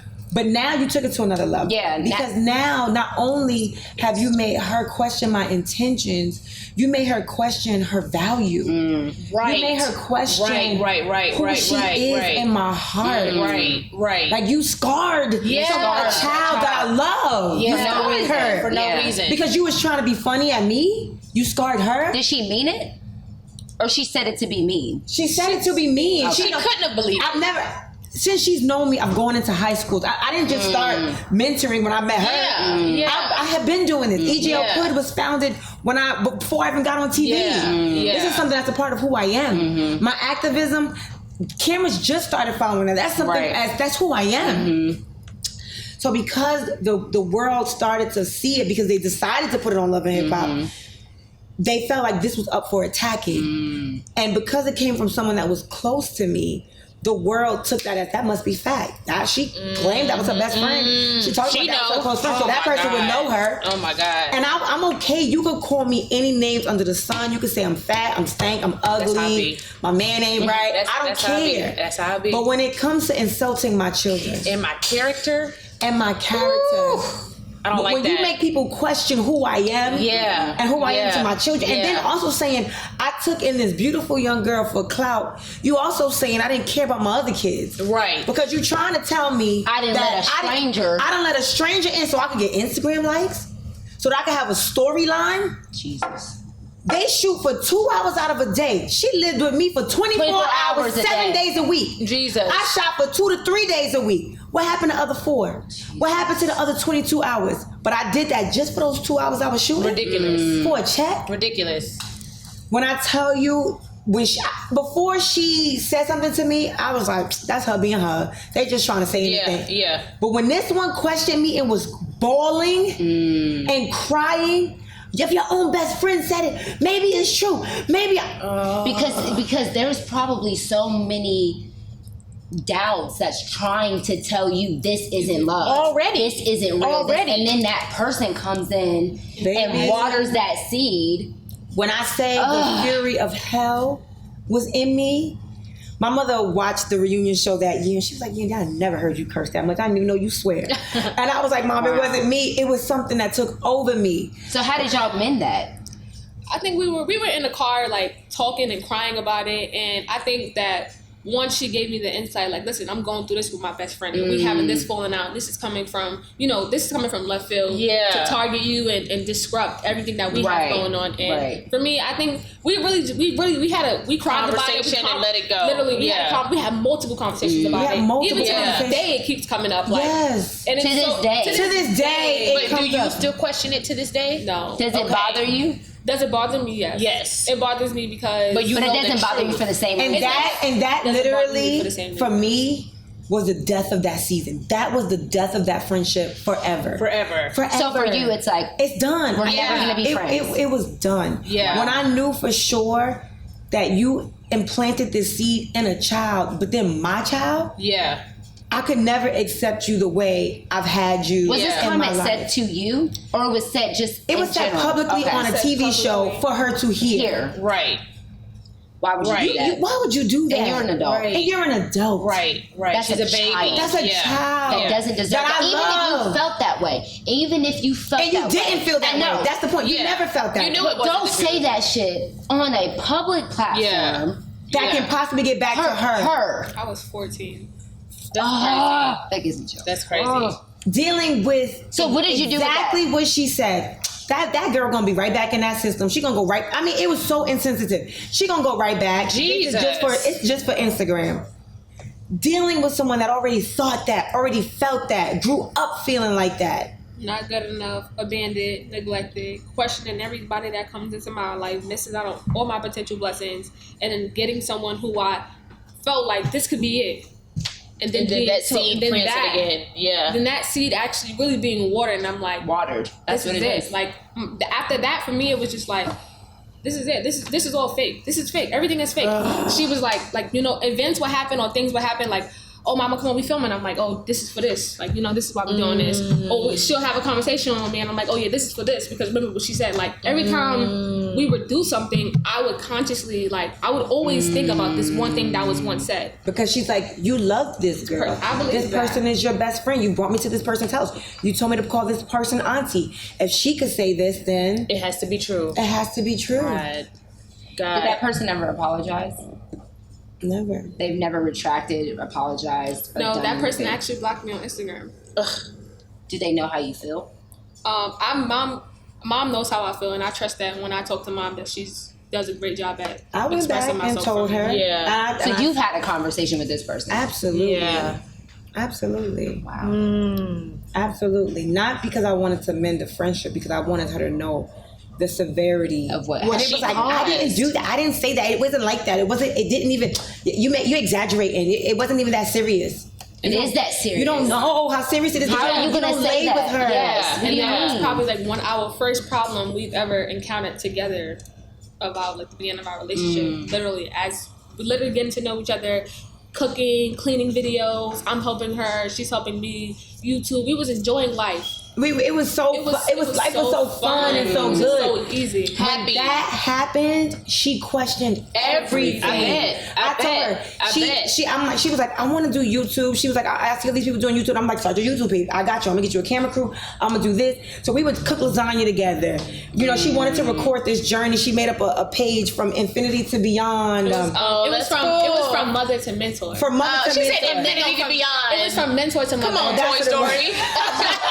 Infinity from beyond. Yandy? That's what it was. Well, that was That's cool. what it was. That was tight. That's No, she's she's an entrepreneur. You need to do that. You need to From do mentor that. to mother. That's what it was. Wow, I love that. She didn't want to do it anymore. She stopped recording. Yeah. Because she felt like, Discouraged. No, it was just like- it was fake. Yeah. even though this was something she wanted to do, Yeah. she suggested it was, you only want to do it with me because your friend said you was looking for clout. Mind you, I got millions of followers. She had about 200, but I was looking for clout. And I had to sit there like, do you really think that my clout in 10 years of being in this business is going to come from baby little old you with 200 followers? And I was like, I'm gonna let you continue to believe that. But I said, but I'm like, baby, this is not your ministry. But okay, Right. But I felt like the dream was stolen from her. Yeah.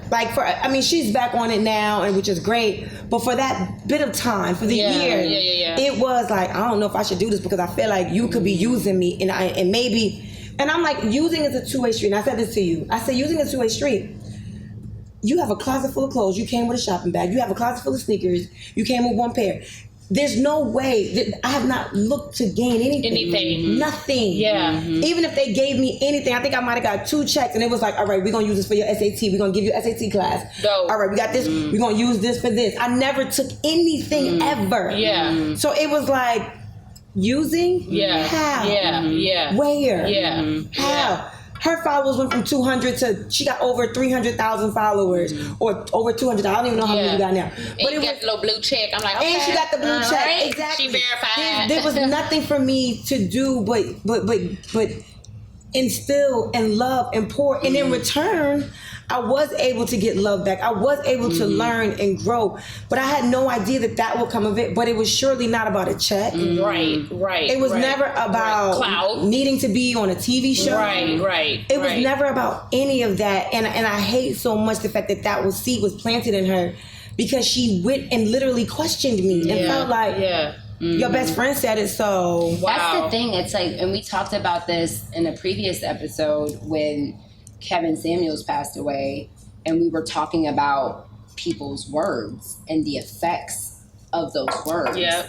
And my thing is with the whole Kevin Samuels, like, you like him or not, whatever, but like your negative comments, he ain't seeing them. Yeah. He ain't commenting back. Yeah. He's gone. The people that are left with that are his daughter, his mother. They're left to see those comments. And y'all aren't mad at them, you're mad at him. So what's the point of making that comment? And the same sentiment is the same with your ex-friend. It's like, you said that trying to hurt you, but it affected her. Yeah. And it's like, be mindful of that. Be mindful of the things that you say and the effects that might have. And I say this all the time. I'm like, you can throw a rock in a thing of water, river, a lake, or whatever, and you have no control over how many ripples come from that. All you have control over is how you throw that rock. That's right. And so if you're going to throw it, be intentional. Have a positive plan, you know aim, what I'm saying? Don't just aimlessly be throwing stuff out, because of the ripples of that and the effects of those ripples and the effects of it never stops. You know what I mean? And what that person did, the work now that you guys have to continuously do. It's been work. Continuously. On top, love is already work. Yeah. But then you add on top of that seed that was watered. Yeah. And now it's like, now we got to do some extra shit that we ain't got time for.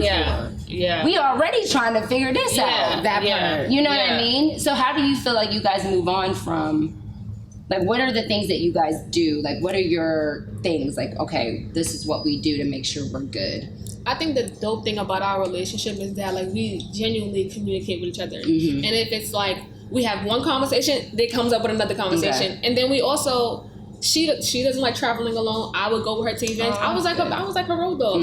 Ma, you going here? She'll be like, you got school, you can't come. I'm like, please wait for me, please book a late flight. She'll book a late flight. We'll get on the plane together, and then we'll bond and enjoy those moments that take away from all the things that we had to encounter. So it was time for us to be like, yo, the good really outweighs the bad. It does. And when we always go back to the drawing board, it's like, we love each other. We love each other. I love her. She's been like a blessing for me, and I think that having her a part of my life has really humbled me. Like, it has humbled me to just really be sounded. It has humbled me and shown me that I have a purpose and that I can be so much more than what my circumstances have allowed me to be. But it has also given me an amazing mom who I love more than anything. I love her almost as much as I love my real mom. And it makes me upset knowing that, like, as a teenager, like, I did so much wrong things to her. But I'm grateful that she stuck through those things with me. It feels good to know that somebody allowed me to make mistakes and help my hand through those mistakes. Through it. And I'm just thankful, man. Like, I can't say that enough. Like, God has just shown me a glimpse of what my life could be like through her. And through all the mistakes that I've made as a teenager, and I just look back like, you were so dumb, but I had someone who was just so amazing and so patient to just say, like, I'm fighting for you. there was times where I wanted to give up. I ran away, wanted to cut myself, didn't know what to do with myself. In the wrong relationship, just being disobedient. And I'm pretty sure she was tired. I would watch her cry, call her friends and cry. And I was still disobedient. But I'm really just thankful that I have somebody who's really that invested in me, who really sees something in me. Jesus. And I think that I don't tell her enough that, like, I'm thankful for her. Like, we've been through a lot. And, like, we're really still going. And it's not easy, it's hard. But she's patient. God has given her that, and just that characteristic in itself, like, has gotten us this far. Wow. Her love, like, her ability to love and embrace a person and to make me feel a part of something, even when my circumstances told me I wasn't good enough. I'm just thankful. You're such a beautiful person. You are such a beautiful girl. You are so beautiful. Internally, I'm not even talking about physically. You're so beautiful. That just like tears. Oh, okay. Yandy, what is the biggest lesson infinity has taught you? Oh my gosh. Just to be grateful. I remember taking Infinity on a cruise. Just so many things. Like when I took her on the cruise and she was like, oh my gosh, like where does this water end and where does the sand? I don't understand. When you get into the beach, like, am I gonna sink? And I'm like, no, it was her first time going to a beach. And Just the little things. The little things. Even like when she first came to my house and I'm like, what you want to eat? She's like, I want ravioli. I was like, what? She's like, I just want the canned ravioli with this. And I'm like, we don't eat like that. All right, can I have chicken fingers? I'm like, we don't eat like that either. And, you know, giving her full meals. And she was like, wow. Like, she was so grateful and just like, y'all eat like this every day? And I'm like, yeah. And, you know, like wrapping things up, and my kids is like, all right, I'm done, wanting to throw things in the garbage. She's like, no, like really, like it was sacred to her. Wow. My kids take advantage of like us coming downstairs and eating together. They want to have tablets and phones, and I'm like, put them away. But and she was just like all in, you know, like just really making me see like the little things matter and that these are So important things. Man. And, you know, even when she wanted to travel, like I would be like, okay, we're going to go here, we're going to go there. We'll be traveling. Infinity would just be like, but I just want to spend time with you. And I'm like, we're traveling with her. And she's like, nope, I just want to spend time with you. I don't want to travel. I don't want to go with you to work. Wow. And I got so used to, like, because my life is super hectic. Like, this is spending time. This is spending, and that's what I would tell her. This is spending time. And she was like, no, I want uninterrupted, just me and you. Let's just kick it. Let's just me and you. And I was like, I didn't even know how to do that. Wow. If I spend time with my friends, it was like, all right, y'all come with me to this book. We doing something. Yeah. We moving. Okay, we're going to be packing Yale skincare. That's us spending time. Wow. And that's how my mind was programmed, even with my kids. Okay, kids, we're going to put these labels on the Yale skincare stuff. That's going to be our family time for the night. But never really taking moments to just have fun. You know, I decided to take the kids to Disney. We decided to go on cruises because I wanted to, you know, carve out that space and that time. Intentionally. Just for family. Because that's what she needed. I didn't need that. I don't even think my kids really needed that because they have been programmed, because they were little working with me. They have been programmed to think if we're doing a Yellow Skin video, we be spending time. Yeah. She's like, nope, I don't want to do any work. Yeah. I just want to spend time. I don't want to do anything but just spend time and have fun. You know, so like carving out those moments became something that I had to learn to do. And even therapy, I had never thought about therapy. I never thought about going to therapy. I felt like, and this is where we clash too, I felt like it was my way. My way was the right way. I'm older than you. I'm smarter than you. You ain't been through nothing real. Not knowing that she had been through in her 14 years more than I could imagine in my 40 years. Wow. I didn't know everything. Yep. I wasn't the smartest. My way wasn't always the right way.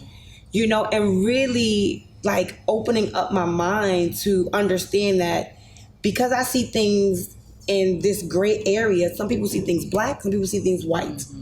And understanding that she doesn't see things the way I see things.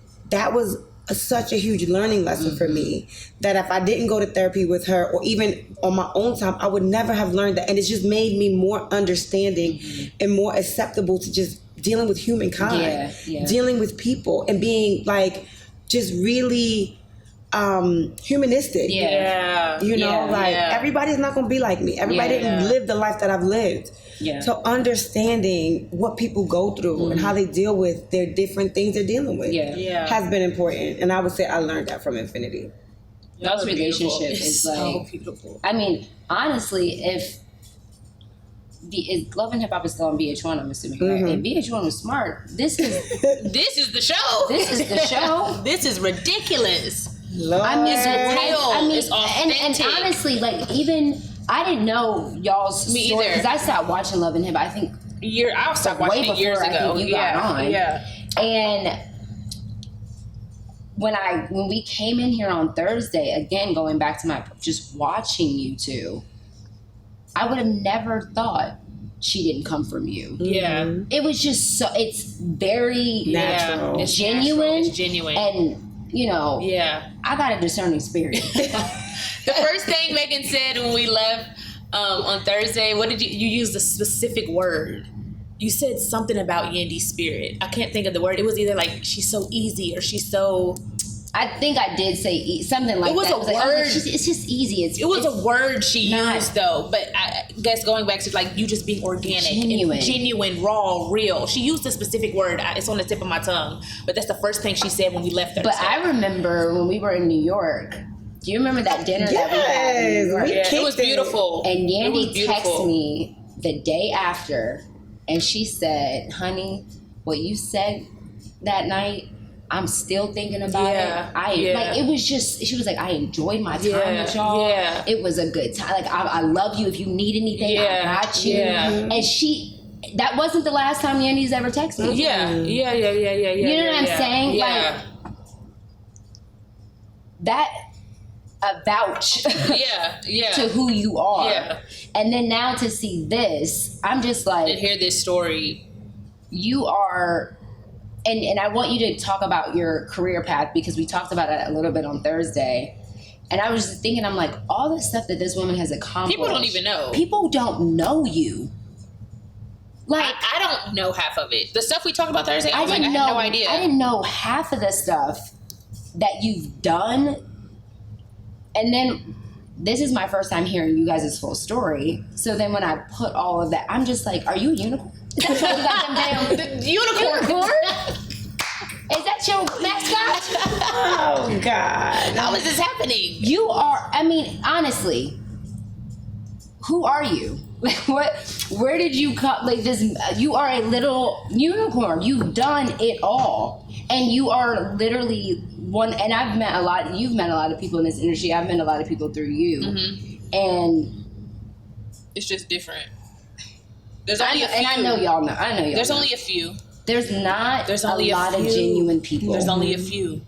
There's only It's a so few. crazy not. that in this business, when you're genuine and you're authentically nice and happy and you love people, you get labeled phony. Yeah, or you want something, or you a dick rider, That's or the you word. this I and mean, that, I'm a or- clout chaser. Yep, I'm phony. yep. Oh, I'm cool with everybody, but it gotta be fake. Yep. I live a life where I'm just so grateful because even though our stories are different, there's so much the same. I came from addicted parents. I lived in the projects. I came from Grant Projects on 125th Street. And I've seen a lot, you know.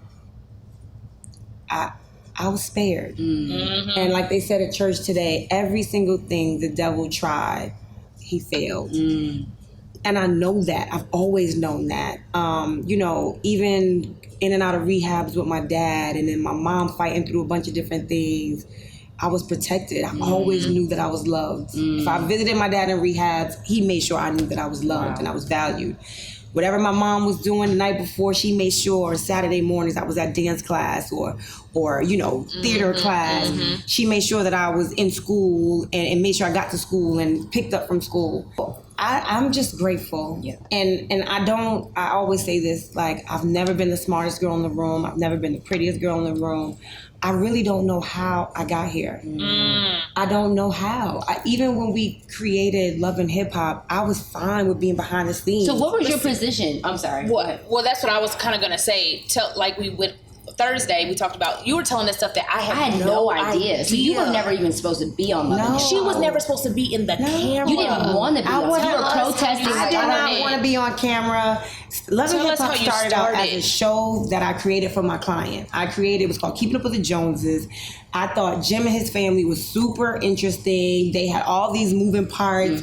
Mama, the girlfriend, him, the artist. There was a crazy world of great TV. Yeah. And I put this reel together. I pitched it to VH1, and they liked it. We started. We got the development deal for the show. Then after all these things that happened, Jim was like, nope, I don't want to shoot the show anymore. One of his artists was murdered, Stack Bundles, God bless the dead. Another artist of his, at the time, Max B, was sentenced to a crazy amount of years in prison. And he was just like, life is happening. This is too much for me. Yeah. I don't need cameras in my face. I don't need cameras in my face telling me who to sit with on my way to the funeral, who to do this with. I need a breather. And I remember Mona was my boss years ago. I always kept a great relationship with Mona Scott. And I remember sitting to her like, Mona, I don't want to lose my deal with VH1. My client I don't know what to do. I don't know what to do. He doesn't want to shoot this show anymore. And she's like, well, listen, I got this show that I've been pitching, trying to get picked up. Maybe there's a world where we can combine forces. And I'm like, yep. Yeah, let's do it. If I ain't got to give these people back their money, what's the world? Tell me about it. And she came up with this idea, and I'm like, I love it. Just make Jim and his family the focal point. Yeah. So it could take a little bit of the pressure, but I can still, say that this is their show to some extent. And, sitting at that table was the birthplace of Love and Hip Hop. Yeah. First season, I was a producer. Yeah. And, we were proud of what existed. And then it was kind of like, there's something missing. We need something more. We need this girl that got it on her own stripes. Someone that worked in this industry. And you're like, And I'm like, let's audition some people. Let's try some people out. Let me go to my Rolodex. I'm like, Mona, what about you? And she's like, Yandy, what about you? And I'm like, no, I don't do my hair. I don't do my nails. If you guys zoom in on these cameras, my nails, they still ain't really done. They all wrinkled up. 10 years later. 10 years later. And I was like, no, this is not for me. And she's like, we can work on the nails. We can work on the makeup. We can work on the hair. Don't worry. I'm like, oh Lord. But I was connected to Olivia because we had managed her at Violator when we managed 50. I was connected to Jimmy, Chrissy, Mama Jones. You already knew everybody. At the time, I was bringing Kimbella on, who was dating Jewels. I was connected to her and Jewels. Every single person that was on the show, I was connected to in some form or fashion. So it just kind of made sense. Yeah. And I was like, all right, we're going to see what this thing look like. Yeah. And 12 years later, I'm still standing. That's wild. Wow. Right? It's wild. There were several points when I felt like this reality TV isn't for me. I don't want to bash anybody. I don't want to fight anybody. I don't want fake, frivolous beef with people I don't even know. Just little stuff for ratings. Coming out the woodwork, like, I don't like her because I knew her man. And, like, what? Huh? You know, like, oh, she put her hand in a cookie jar and take it out. What does that even mean? What do you mean? Yeah, snakes in the grass. You know what you do when you're peeling You the know orange. what you do when the cameras ain't rolling. What do I do? I don't know. I don't even know you. And I would be like, this is not for me. I don't want to fight nobody. I don't want to jump across the table. I don't want to throw a glass. I don't want to throw a bottle. I don't fight, okay? Right. Let me just tell you for the record, I don't want to fight. I don't fight. That's not what I want to do. So I was like, this is not for me. And then I realized, right, talking to my friend Tamika Mallory, talking to my mom, who my mom to this day is like, when are you going to get a real job? When are you going to get rid of this piece? Like, you have been given this position because you have a purpose. Yeah. Maybe you're not here to fight. Yeah, and we talked about the platform. It's about what you do with your platform. What you do with your platform. Yeah. Maybe you're not here to have frivolous beef. Yeah. Maybe that's what some people in reality TV do. Yep. Maybe you're here to show activism. Yeah. Maybe you're here to show immense love. Yeah. Maybe you're here to show a woman holding down her man and her family and the kids without spending all his money or without doing this, without doing. Maybe that's your purpose. Wild. And for me, it was like, well, that's what I'm doing. Yeah. So if I could be honest And just be and your be truth and be walk in me, your truth. if that'll work, then maybe it'll work. Yep. All right, I'm gonna just be me Just and be maybe yourself. this'll work. Be yourself. And 12 years later, there is a level of respect that I've been able to gain because I just was authentically me. I didn't have to become a fighter. I didn't have to go and sleep with somebody's man. I didn't act like I was because I've been presented with, why don't we act like you like rich dollars? Because if you do this, then you're gonna get more. Like, y'all give me somebody else. No. Who can I act like I like besides Rich? Rich is cool. Shit. But it's just Hey, Rich, hell no. Jesus. But whatever, there's been so many different things that have been presented, and it's just like, now we've tried things, and I'm just like, that ain't isn't organic. It's not Yeah. and every time I tried to do something that was not true to who I got exposed. Yeah. It was like, You no. said I got exposed. Yeah. All right, I want you to show up to this party and act like you about to fight. Act like you about to hold it down for me. We got exposed. Nobody's about to fight. Nobody's about to do nothing. You was like, hey, like your shoes. No, You're so pretty. Nothing happened. Nobody fought. Nothing. Didn't have to hold me down. I didn't get out the car. Right. It was just like whenever I tried to do something that wasn't true to who I am, it was exposed. So then I realized, that's when I said, show who I am in its entirety. Myself. Come take these cameras and follow me to Alabama when I'm fighting at these prisons. And what year was that? 2020? That was what, 2021? No, 2020 when we first went. that was 2019. And let's talk 19. about that. What got you Yeah, into 20, so much activism and 2019. being on the front line and doing stuff like But you that? have been always doing that. You've That's- always been doing it before I have TV, been doing right? it, but really when Trayvon Martin happened, and I was able to see a parallel in my son in Little Man DC, and Trayvon Martin, Little Man DC at that time loved wearing hoodies. Every day he would cry, I want to wear a hoodie, I want to wear a hoodie to school, I want to wear a hoodie. We'll be like, can you wear a t-shirt? Like all this stuff we bought you. I You want to wear a hoodie. Okay, fine. And then there was a park that was that he would love to go to the park, and I would always be like, I'm going downstairs. His father would be like, hey, let's go right downstairs. Let me go downstairs by himself. When that happened with Trey, and we lived in an area that was predominantly white and Asian, and I was like, you see, he got attacked and chased because they thought he didn't belong in that neighborhood. Jesus. Oh, because he had a hoodie on. Because he had a hoodie on, and because he didn't look like the people that lived in that neighborhood. Ridiculous. And I'm like, that could have been my boy. That could have been ours. I don't think any mother who had a black son Didn't not feel that. see their child. When Yeah. I listen to that tape, even to this day, there is a feeling Yes. that I cannot explain. Yes. But then That I is- realized there are so many situations that happen. Breonna Taylor. Breonna Taylor. Breonna Taylor was me. The feds came to my house. Wow. Drawn. Wow. When they Looking for my husband. Jesus. I was in the bed with Little Man DC and my son was 2 months. God. Sleeping. Guns drawn. If one officer would have felt the need to be trigger happy, we would all be dead. I would have been Breonna Taylor. There are so many situations like that happen. I'm like, that could have been me. That could have been my child. Yeah. That could have been my sister, my dad, my brother. Yeah. And because of that, I gotta fight. You spared me, but it could have been me. Yeah. Yeah. So because of that, it's like I gotta get out there. I gotta speak for that person that can no longer speak. Yeah. And I do believe that I don't think I was meant to be famous because I'm the bomb reality star. Yeah. Like, nah, Yeah. I'm really not the bomb. I'm so regular. I'm just like y'all. Yeah. Right? Yeah. Damn, she It's- just shaved that. She's like, I'm just like y'all. I'm No. I'm not even talking just y'all. like y'all. I'm basic. Y'all diamonds out. No, I'm talking to everybody out there that's regular like me.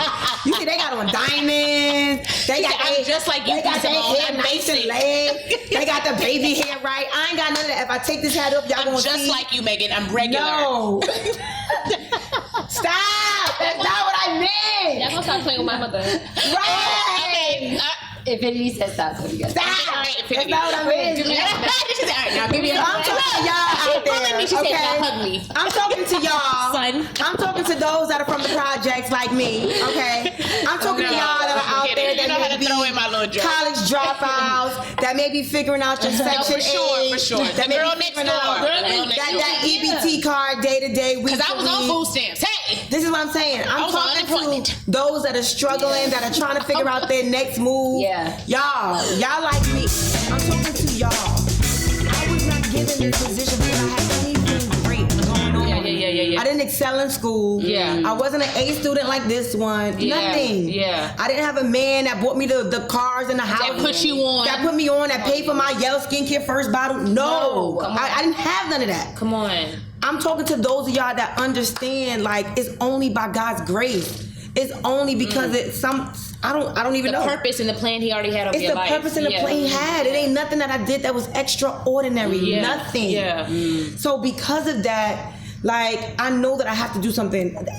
7 point something million people follow me on Instagram. I don't know why. You said I gotta do something. I Something gotta with the talk platform. about something of substance. I have and to. depth. Yeah. And what did I you, have you to always inspire say? something or Something, someone. The growth of humanity, or What's your contribution to to humanity? humanity? What What are you leaving? Yes. What is your legacy? Yeah. That's it. When you die, right? That's all you have. That's all you have. You don't want people to be conflicted, even though some will anyway, about who you are on the mass level. Like, I want you to say Yandy did good. Yeah. Yandy was a good person. She fought for the people. Yeah. Yandy loved. Yandy danced. Yeah. Yandy partied. Yandy loved to have a good time. Yeah. I don't want you to say she broke me down. Yep. Come on. I don't want you to say she made me feel she was this messy. way. Yeah. She always made me feel like I was less than. She ain't never really. Like, I want to leave something That's for my important. children to be proud of. That's important. God protect Kevin Samuel's children and their mental space. Right. Protect them. Right. Protect how they feel. His daughter, I don't know, his family, protect them.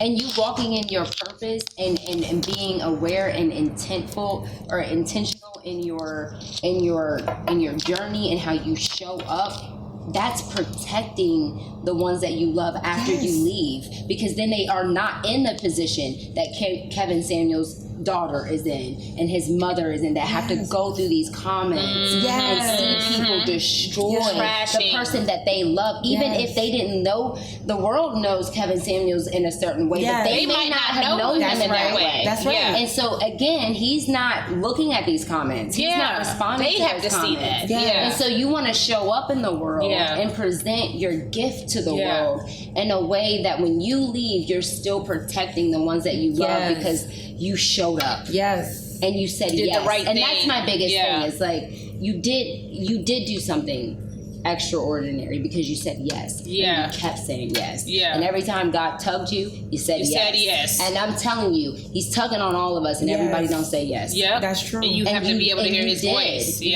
did, and you show, and you're showing so many people, even me, like when I look at you, it's such as a mom, as a wife, as a new entrepreneur, I am beyond energized. It's not even just inspired. I am energized when I'm in your presence. It makes me want to be like, you know what? I can actually fucking do this. I can do this. Yeah. Like if she can get pepper sprayed Come and on. fight the way she, Come on. surely little old me Little old me. can do this. You know what I'm saying? When I'm just like what you've done and what you continue to do on a daily basis. It's so crazy that you say that, because we were talking about you guys, and you guys are so inspiring. The way you bring joy and laughter. And she has been like, when she's like, you know them? They're your friends? Oh my God. Like, the young people are so inspired. I mean, when I sat with you guys, I was texting you because I really did feel your energy. Yeah. I really felt connected. And I'm not the person that's like, let me connect with the star. Let me connect. I loved you too. Yeah. Definitely. Yeah. But there was something so real and special and genuine. And I know that she gets a lot of attention because she's a star, a superstar. She is. But I also saw you as the star you were. So seeing this manifestation and crazy. We were sitting there and we were laughing and we were talking. You at that dinner spoke more than her. You were telling us about what was going on with your family and all the stuff you were going through at the time. And I was like, Dad, she's strong. Come on. She's strong. And you didn't know me. You didn't know nothing about me. And sometimes people get intimidated, or they feel like, she might think she on that. I ain't gonna talk about what I'm going. My bull is. She knows who she is, and she knows what she believes in. And when she believes in something, she stands on it. She speaks with so much conviction. And I felt that. And I felt that. Yeah. So this right here, top 10 and top 20, and it's only right. Yeah. It's where you belong. It's only right. I saw it for you guys. Selling out stadiums. Jesus. Miami is gonna be crazy. It's gonna be insane. The live performance. No. Every time I say June 9th, she's like, I'm about to throw up. No, but it's so much greater. Madison Square Garden is coming for you guys. Come on, the Mercedes-Benz Theater. Manifest. This is what's going to happen, right? Amen. Like Oprah has to pass the torch and all those other things. That's what's in your future. Yeah. You guys got to embrace it because you are definitely like shaking things up. And the thing that I love is that you're shaking things up and making people laugh. You're going to cry and you're going to laugh. That's all You're going to experience every emotion. You're going to cry. You gotta be and you're gonna all laugh. in it. You gotta be because it's a full experience. Those are the most important things in life: feeling, healing, and then being happy and laughing and finding the peace. It's the balance. Yeah. you I have think both. what really like as being like a part of the younger generation, like what really grabbed me. Yeah, like, tell me, because she was like, I love her. You don't even understand. See, she's calm right now, but she's like, you don't even understand. Yo, oh my God, Stop B.Simone. embarrassing me. Oh, okay. Sorry. Yeah, tell us. Yeah, tell everything. I think what really Sammy. grabbed me in is that you guys talk about God. And for me, I've always felt like, you know, I go to church. We go to church every Sunday. I love church. And being someone who, you know, being a part of a generation that doesn't really talk about God. Yeah. It felt good to know that it was okay to talk about God. Yeah. And I loved you guys' relationship. I still do. And I'm like, I gotta find me an Aries. I'm you. I'm Right, Megan. you're the Pisces. One day apart, we both Pisces. I'm like, I gotta find my Aries. I need my B.Simone now. And I just love you guys' relationship. Yeah. Like the way you guys bounce off each other, your energies. Like, Thank you. Like you guys are like literally friend soulmates. And it's just We so are. dope. We say that all the time. That's my soulmate. Yeah. It's so dope just to see that I can have a friendship like Yeah. that. You I can have can. a friendship You where can. we both are bosses. I can Yeah, have a friendship yes. and we both thrive And together. where you help each other and you balance. Yes. She is not me. I am not her. But we need each other. You need each other. We need that balance. We Yeah. need those deep talks and that passion, and we need the comedy and the easy part. You know what I mean? It's a balance. And I thought that it was so dope to like really see a visual. Like I can have a friend and we don't have to be in competition. I can have a friend and we can take it to the top together. Together. We don't. Everybody want to be a city girl. I want to be a city girl. You guys act like city girls, but y'all city girls together. Yeah. It's so dope to have it. I don't know if I wake up and want to be Well, her generation, Yeah. They My like generation, they want to be a city girl. I'm fronting. I'm fronting. I do want to be a city girl. I really do. it's beautiful. Shout out to young man. Yeah. She's like, they She's like, I want to be a city girl. Don't cancel me. I love y'all. So it's just really, you know, it's just so dope. Why do you guys think it's so hard to find those, especially in the industry? And obviously, like, you've gone through your trials publicly with your friendships. Why do you think it's so, like, we always talk about the impact that we've been able to have on people and how shocked they kind of are. It's kind of how we are too our sometimes. friendship. Yeah. They're just 'Cause we're like, this is normal. I'm like, this is just every day. Us. You Yeah, know? yeah. But people are so like, wow, like you guys really do this for real. And it's like, and we talk about it. It's not always been easy. Like we have fights. We had a fight Literally. not that long ago. Where Our last fight, I was like, we're getting a therapist. And we're going to work through this because I have to be in your life till I'm 90. so she's like, you know, so it's not that we haven't had issues, but Yeah. we're so committed to the purpose that we feel like that God has for the both of us together. That's right. But why do you feel like, or what is your maybe vantage point or perspective on like why Black women especially, we don't see that as much? You know what I mean? Like we don't see them doing it together and not being messy or, you know? I think it starts with self-love.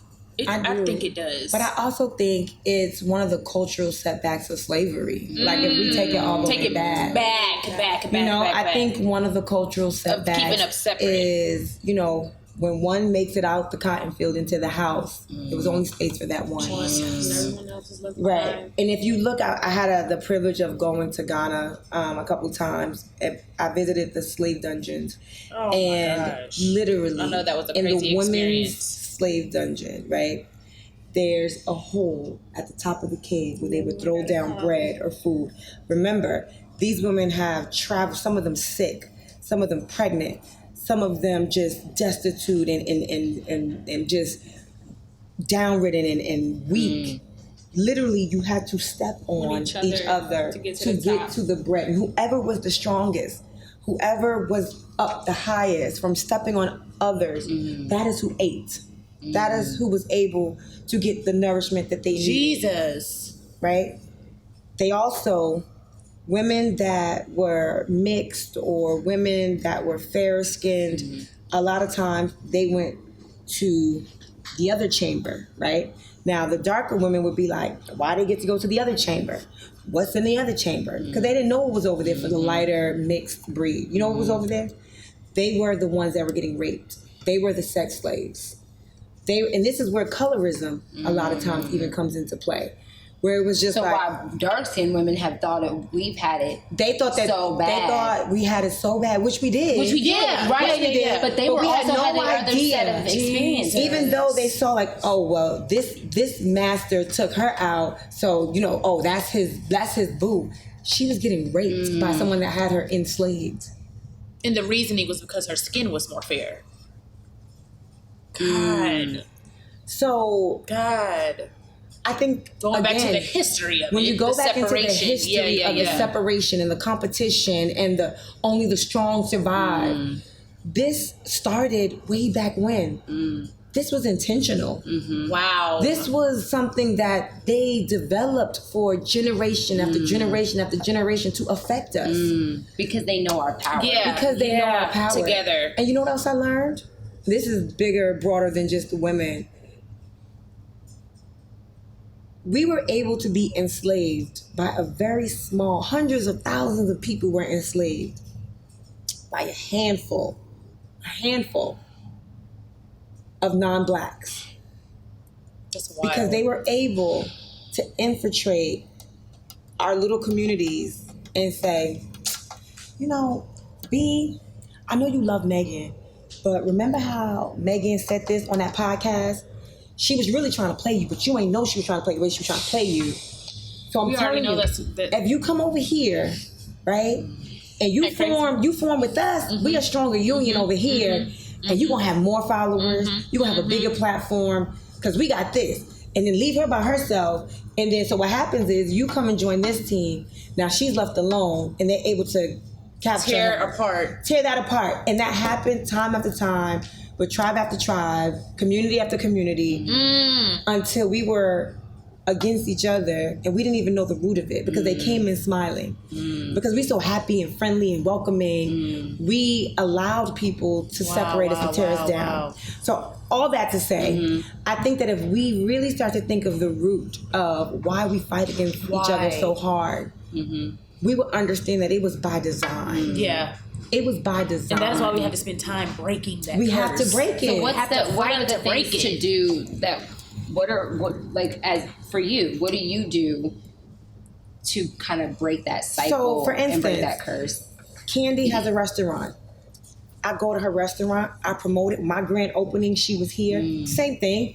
We got a lot of the same food. We probably don't have the same type of drinks. She was here to support it. Yeah. We're not competing against each other. Yeah. We're collaborating. Yeah. My friends in the beauty business with Yell Skincare are other skincare owners, other hair care owners. Eventually, I'm going to get into hair care. Yeah. I would rather someone on the shelf that looks like you and you than someone else. Yeah. Why do I have to hate on you or say, she's trying, I'm not going to her event. I'm not supporting her product because I got my own. Someone's going to be on the shelf next to me. That roots back to self-love for me. When you love yourself and it all roots back to self-love to me. Yeah. When you love yourself and you're confident in yourself, when you spend the time doing the self-work, I am not angry and mad and scared and fearful of other people being successful. Yeah. You do the work. Yes. It starts with that foundation, loving yourself and being confident in what God gave you and knowing He has a purpose for your life. Yeah. And it's nobody else's purpose. Nobody else. It's nobody It doesn't else. matter. It's nobody else. And when you're focused on that, when you're laser focused on what God has called you to do, it's almost like this tunnel vision. And it's like, I'm actually too busy doing what God told me to do. Baby, good luck. I'm proud of you. I'm proud of you. I'm focused on this. And it's no different. Like, we don't ever question if we go to a CVS or a Walgreens. I go to both. Right. I'm not committed to CVS and I'm not committed to Walgreens. I go to both. I'm not committed to Publix. I'm not committed to Kroger. I'm not committed to Walmart. I'm not committed to Target. Now I am committed to Costco. So them rolls. But I go to BJ's. Okay. But you know what I'm saying? It's like I'm not committed. I drink Casamigos. I drink the other one. Patron. I drink. You know what I'm saying? I'm not committed Yeah. to Yes. just one thing, and I can support both. They can both 'Cause coexist. guess what? When Candy's restaurant is full, guess what? She loves you enough to be like, you know what? We ain't got no tables, but my girl, That's she got it. shrimp She and right grits down the too. block. And she right down the block. So just head down there. I Yes. told her you were on your way. It brought me to this place of, and this idea of like when we all come together and we all put How our resources powerful it is, together. yeah. Like they will have to come There's to no us. choice. Yeah. There's no other choice. You yeah. know what I mean? And I feel like we don't support each other fully. Absolutely. It's like we want to support a little bit, but not like but if your business gets a little bit bigger than mine, then it's no share for share. It's just here's my rates. Yep. You know what I mean? Yep. It's like there is no sense. I feel like, and I do. I'm not saying that there isn't anywhere And because there is. of course it it does exists. exist. It's just not on a mass level. It's just not on a mass level, and so it poses a question of like, what do we need to do to get to the point where we really support each other, and like what does that look like, and why don't we? You know what I mean? Like, why don't we have a community? Atlanta is the biggest black. You know, we run this shit. Yeah. But we don't own this shit. Yeah. We move culture, but we don't own it. Like, Yeah. why don't we own it? Yeah. Yeah. You know what I mean? Like, what? And for you as an entrepreneur, you have several businesses. How do we do better as a culture, as a community? I think exactly what you said. We have to come together in the masses to do it, right? We are not even 100 years post Jim Crow, That's crazy. right? That is insane to me. Crazy. Our parents, That is our grandparents, crazy. some of our Went through parents, it. some of our grandparents can remember drinking from a different Separate fountain. water fountains. They can remember having to sit in the back of a bus Jesus. because they were not thought to be valued enough to sit at the front. We are not far removed from, We're those not that far from titles. it. Yeah. So I do believe we are groundbreaking. I do believe that we are making strides, but I think that we have to also understand that we are not far removed from who they thought we were. Yeah. I It's love, not that far. I love when I walk into most establishments here, they're black owned. I love that. I love that. I love that this is black owned and it is beautiful. It's beautiful. You know, you walk next door to my skincare store. It's beautiful. Beautiful. You go to Candy's establishment. It's beautiful. You go to Rashida's stores, restaurants. It's beautiful. And Yandy practiced what she preached because the guy walked in the other day. She said, "Hi, this is B.Simone. She's gonna She's have gonna have a a- yep. B.Simone Beauty right here." Yeah. Claiming it, manifest. She's like, "You need to get something on this block, Yes. this area." I'm over here looking, Yeah, she was calling like, my realtor. you'll be hearing from her soon. Yeah. She was like, yeah. Yes. Yep. That's the way we do it, right? We don't have to talk about ownership anymore. We don't have to talk about or just simply say one day I will. No, one day I can. All And you I gotta am. do is make Yep. the call. Yep. They're gonna give it to you. Yeah. They're gonna give it to you. Yeah. It's just finding the time and Yep. making sure that aligns. Making with sure your to align, schedule. yeah, and what we you're gonna wanna do. get it. Yeah. You understand what I'm saying? So Yeah. I think that knowing the time that we're in, it's our time. Yeah. We set the trends. We are the culture. Yeah. We have a $33 trillion spending habit. They care about what we think. They care about what we find as value. They need us. We spend a lot of money in this economy. And if for a moment we were smart enough to say, I'm gonna just pull on my black dollars and invest in my black community, on. we would shut this economy down. We would see all type of laws changing in our favor. But that's the problem. We don't think there's value in black owned. Yeah. A lot of us don't think there's Don't value understand the value. in black essential. Yeah, There yeah. are pads that are black owned companies, tampons. There Yep. are restaurants that are black owned. Yep. There are pesticide company, which I happen to have one called Bug Out. Cleaning company. Okay? Bug Out. Y'all want to get rid of your ants and your roaches? Get some Bug Bug Out. Out. It So does can they it. get rid of the squirrels in my attic? Because I got 3 of them bitches in the attic, and they are. So you know what? I've had people that say that the Bug Out gets rid of. They don't see their rats or their mice anymore. Yeah. But what Bug I'm out. saying is, there is a black essential business for everything. Yeah, everything. But we have to be intentional and take the spend time our to do dollars it. within this Yeah. community if we really want to have economic power. But I feel like, Yandy, the issue that I see, especially with women, right? I'm just speaking from my vantage point. Everybody wants to be the face. Yeah, Everybody wants to be the boss. yeah, Everybody wants to be the sole owner. yeah. Like, I think about the NFL and I think about Colin Kaepernick. and I think about the fact that the NFL is 70% black. The players. The players are 70% black. If they all would have been like, you know what? We're going to sit out.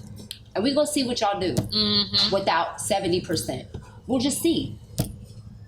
And maybe the other players that don't make as much income as like the Russell Wilson and the Tom Brady's and the other players who have their budget is crazy. But maybe if those players said, you know what? It's cool, I got y'all. The ones that don't make that much money, whose family is depending on y'all, I get it, and I got y'all. We're gonna sit out for a month. Yeah. And we're gonna see what they do. Why don't we have that? It takes so much to do that. It takes so much to get everybody on one accord. Yep. That is difficult. But it's like, but why? We're here. We have fear. all the opportunity. It's fear. It's true. And they're Okay, if I say no, and then we all gonna do it, and then last minute it's true. It's fear. And I think it's ego too, though. First generation millionaires. We are. And we saw the struggle of our parents, and we have prayed for our children never to face that. Even when my morality was into question with the show that I'm on, and I was like, this don't feel right for me to be a part of certain conversations or certain scenes. It was okay. I'm gonna walk away. Am I willing to have my lifestyle change? Am I willing to have my children not go to this private school anymore? Am I willing not to be able to drive this car? Like, these are the things I had to think about, right? And those are the things that they have to think about. Am I willing to, uproot my wife and my children to move into this smaller apartment and leave this big old house because we're gonna sit out and we may get fired? And I think that there's a lot of social, economic, mental effortry that goes on when we want to commit to doing these things, right? And sometimes it gets to be like, you know what, F it. Whatever's going to happen is going to happen to me because my people need this. And you have that's a journey, right? You don't just feel like that when you've seen the struggle, you've been through the struggle. It's not easy for everybody to just be like, I'm leaving this behind. And I'm going to bet on my people. Right. Yeah. Because there is so much unhealed trauma in our community, it makes it hard to trust one another. Yeah. And that's what I said, out of fear. It's like, it's almost like six in one hand, half a dozen in another. You don't know, where to go. But I've been watching this series on Hulu about Emmett Till's mother. I don't know if you've seen it, but it is incredible. And the thing that keeps replaying in my mind is where she says the problem of, she says something to the extent of like, the problem of one of us is the problem for all of us. And I think that we really need to have that mentality, especially after seeing what we saw today, this past weekend, where a teenager has a rifle with the N-word written all over it. Comes from an hour or so away from where he's from to travel to Buffalo to go into a low-income black neighborhood in a grocery store and intentionally murder 10 people. And I don't know I don't know the amount of people he was intending to murder, but that's what he accomplished. And when I think about that, and I think about those families and those phone calls that had to happen, we can't afford to not come together and put our resources together and do everything that we can to shift laws, not just culture, but impact laws through our resources, through our impact. Like, I look at you guys and I look at your impact and so many people like you, in the industry. And we really could change everything. And it sucks when you have a selected few people that do, and then you have a bunch of people that don't. But when I was thinking about that a lot on my way here, just thinking about what happened in Buffalo And I kept asking God when I was praying about it. I was like, okay, but what is my role? What do you want me to do? Because it bothers me. Yeah. And it impacts me, and it makes me angry, and it makes me sad, and it makes me revengeful, and it starts to unlock this hate in me that I don't want. Yeah. I don't want to hate people that don't look like me. Yeah. I wasn't created that way. God didn't create me and create us that way. To feel that. Yeah. And I don't want that to be unlocked, but it makes me even more frustrated when I see that. And then I just, we just move on. Or pushing people. Like, it's just, you just move on, and it's whatever's the next hot topic. And it's like, what do we do? What can we do? And you've been in the, on the front lines for so many years. What can we do when we see situations like this happen? Like, what is our role? What's at least something that we can all do? Having these conversations. Yep. Bringing awareness. I think it's important to absolutely use your platform to talk about these things. And then we need to galvanize. I think the revolution should be televised. I think that we need to rebel against hate crimes. I think that we need to start a revolution. I think that we need to be in the streets fighting. I think that we should put the fear of death in people not to play with us. That's my personal opinion. I think that, you come to my house, you want to know and reap what is everything for you. You come to my house with that. You're going to feel it. Your mama's going to feel it. Your children are going to feel it. And I think that it's time for people to know, like, you can't just keep messing with Black people like this. Like, I think it's time for us to rebel. That's my personal opinion, and I don't want to put nothing on anybody else, but I'm in the streets fighting because I believe it's a fight. Right. You're not going to take my children. Yeah. You're not going to take my children. Yeah. You're not going to arrest my son. You're not going to unlawfully arrest me. There's going to be a fight. There's going to be consequences. You're going to have to deal with that. And then I think we also need to make sure that we are educating those coming up behind us. Get degrees in politics. Be on the lobby floor. Be in the White House. It's but so much we can do from the street fighting if we don't have people that are in the Supreme Court that are changing and writing law. Like, everybody want to be a basketball player. Everybody want to be in the arts. Nah, I want you to do this. I want you to be a lobbyist. I want you to fight for laws. I want you to be a Supreme Court judge, and really grooming and teaching our children to do that. Putting a business law book in front of them at 13. Yeah. So they know what that looks like. Yeah. Like, I think it really starts from there. And then it's not too late. Like, I sit and someone asks me, would you ever run? And I'm all like, nah, I don't have no time to do that. But I seriously be thinking, like, what if I did run for city council? What if I did run for a Senate seat? And with the impact and the influence that you already have, the platform you already have, You cannot really feel like you want to make a real, true difference without having real stake in the community and in the game. Yeah. So it's like, if I'm not going to do it, I should definitely be raising or supporting or spending my money. I can't tell y'all secretly how many councilmen, how many senators, how many lieutenant governors I've given thousands of dollars to. Yeah. Because I'm like, I'm going to support this campaign because I want him or her to be the senator. I want him or her to be the city council. I want him or her to be lieutenant governor. Yeah. Thousands of dollars. Yeah. I don't talk about it because it ain't for everybody to know. But if I want to see real things and real change happen, I gotta have some skin in the game. And for me at this point, because I'm not running, it's my money. I got to. I can't talk about these things and then be like, oh, I don't want Amir to go to the school in this district, but this is my zone school, and he's the only little Black boy. Nah, we need rezoning. How am I gonna get rezoned? I need to pay. I need to make sure I got a governor in that town. I gotta make sure the chancellor knows who I am. I gotta make sure the superintendent knows. Don't rezone this area. Like, no, we need to have more, people of color in this school. I need to be at those community meetings. You can't sit and complain and talk about what can we do or anybody out there if you don't really do the research to have real skin in the game. And sometimes it's for public and then sometimes it's not. Sometimes you just gotta do your private thing so that you can make sure it's happening in your community. But then also, if you get a platform like we have, talk about it, share it, so that other people know, like, this is how you have real stake in your community. This is how you really make change, because it's important. Yeah. What's the first step that people can take to get involved in, like, their community to know who their counsel. Yeah, so there's a people group are. that I follow and that I support. It's called Until Freedom. Tamika Mallory, my son, Tamika Mallory. Linda, and Angelo are the founders.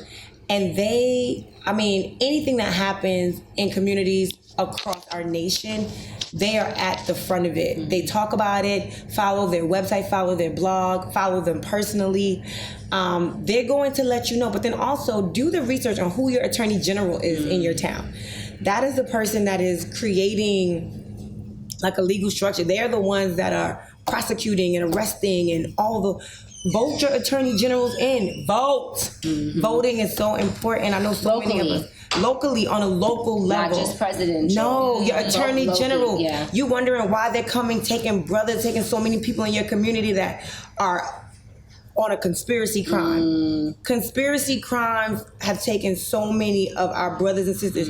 There are still people getting arrested for weed charges, marijuana charges, when it's Insane. legal in so many states. That's crazy. Insane. There are people that are still locked up for 25, 30, 40, 50 years for marijuana charges while you can puff pass openly Anywhere, in so many states. Crazy. Yeah. Those things are problems, but that happens. Change will happen when you vote on a local level, getting people in office that care about those things, care about freeing those people.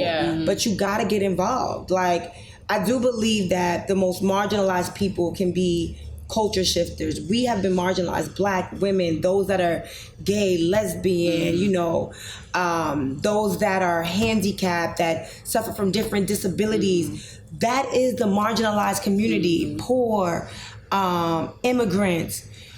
We are the ones that are affected mostly by the laws we have and that we don't have. Who should be on the political floor other than us?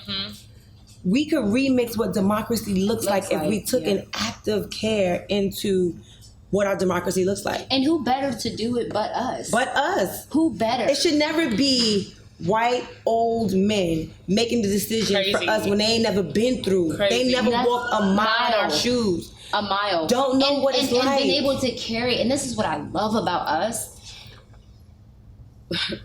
God gave us a petty bone, for sure. But we don't hate. Like, it's in us to be forgiving. I just, as a culture, and maybe we don't see that all the time with each other, but I do believe like we don't hate them the way they hate us. We hate what they do to us, but we don't hate them. Hate people. You know what I'm saying? The way that they hate us in that way of just off of whatever, just our skin or whatever. You know what I mean? We don't hate them in the way that they hate. So who better to do, to impact laws when we already impact culture? Yes. We already see the power that we have, but because of conditioning, we think we're limited to music, basketball, sports, this, that. But no, we are not limited to that. Like, we are a special people. And we have the ability to literally change the world. And we don't. I mean, we do, but, we don't choose to do it. Take all of our power. And really be at the head of the table. And I feel like coming to Georgia was such a culture shock because I'm from Ohio. And, in Ohio, it's up north. It's different up north. You come down here, I live in Cobb County. So I saw that Southern racism. Like, I got the phone calls that nigger was being said to my child at school. You know what I'm saying? In a joking way, but that's not funny. It's not funny. What's the joke? No. You know what I'm saying? And so when you have, and I have boys. Black boys. So coming here, I'm like, man, like, this is our city. Like, we run this shit. Like, we run Atlanta. We can do so much. We can impact so much more beyond music and beyond entertainment. We're more than just an entertaining people. Like, we set the tone and shift everything. And I wish we knew our power on a bigger scale and not just minimalizing it to the puppet show. Because that's what I feel like it is. Well, you guys have this amazing platform, and you guys, unlike me where we have producers and directors and okay, the storyline. We produce our own this. shit. Say what we want to say, do what we want to do. You produce it, you do what you want to do. There's no storyboard. There's no, okay, these are the topics. You guys are at the forefront of creating that voice. You have tons of people, especially young people, that follow you, that love you, and that listen, and that want to move as an army for you. So just make sure you take this platform and do that. When you see something arise that's not right and there's something unjust happening, talk about it. Create conversation around it, and then mobilize, galvanize, and get people. Okay, look, we're all going to meet at the Congress building, and we are going to go and get this petition signed, and we're going to present this petition to the Lieutenant Governor because we need this changed.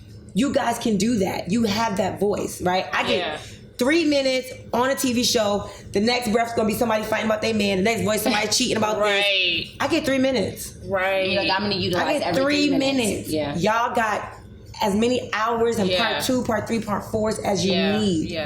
So you're in a very unique, special position to get the word out there. Don't take it lightly. So real quick before we go, we always have this question. This is the last question. I know we've kept y'all all day. But thank y'all so much for joining. You're an angel. I just love you so much. I know. She said she was going to be part of the Know For Sure team. I know. I came and she's like, I'm going to Miami with y'all. I said, we got to give you something to do. I said, we don't have a budget. She said, I'll be an intern. I said, we have to pay you. She said, this summer I'm going to be out here because I'm going to intern. I'm going to figure out how to intern with them. I said, okay. And he's like, figure it out. Get her off my hands. Go ahead. I said, well, how about work in the restaurant? You can be like the assistant manager. She was like, no. I don't want to work in the restaurant. I was like, okay. Oh my gosh. So our last question is, after today, after this conversation, what do you know for sure? K-N-O-W. K-N-O-W. What do you know for sure, and what are you saying no to for sure? Like, no, for sure. Ooh. I'll go first. Okay. I know for sure that I have loved connecting with y'all over this past week. It's been fun. Y'all know how to turn up. You missed the turn up. I said, listen. She literally was like, I'm back on my way. I was like, I'm still at the rap party. I'm gonna be there in an hour. Megan said, I'm turning around. I said, I cannot. Megan, you missed a good time. When I say we dropped it down, I'm coming back. We'll come back. So what I know for sure is I definitely want to connect with you guys more. I love the energy. I gotta come to my house. I gotta chill. When my husband goes to his bookings, I gotta spend the night. She's like, I hate being alone. I'm not there yet. I'm a sleepover queen, so y'all gotta come. We love that. We love stuff like that. So I'm gonna come to y'all. Okay, yes. But since we neighbors, I'm gonna come borrow some sugar. Yes, there you go. Right on the street. Okay, so I want to do that for sure. What I want to say no to for sure is, I want to say no for sure is something to infinity. I think that I have gotten in the past so caught up in my feelings, so angry about you doubting how I feel about you and doubting I think my love for you. And what I want to say no to for sure is allowing those moments to sit uneasy with you. Because I'm always like, she'll get over it. She'll be all right in a couple days. And I'll let you sit in that. And, just hearing you say, I don't know if you've ever expressed to me the way you did today, how impactful I have been and how grateful you are. So I've doubted that. I've thought maybe I didn't really make a big impact, or maybe, I was just a passing moment that she needed for a season.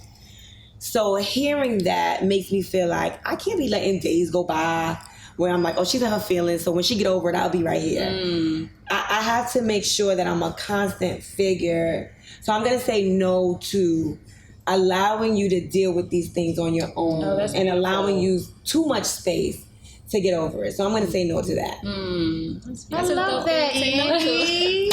She's like, thanks, guys. We had a breakthrough. Because Lord knows, I be like, she'll get over it. She'll call me when she get over it. I ain't got the time. So I'm going to do better with that. I love that. What about you, baby? I'm trying to think. What am I saying no to? What are you saying? Yes, for sure. For sure. Like, what do you know for sure? And then what are you saying no to for sure? I'm going to piggyback right off Mom.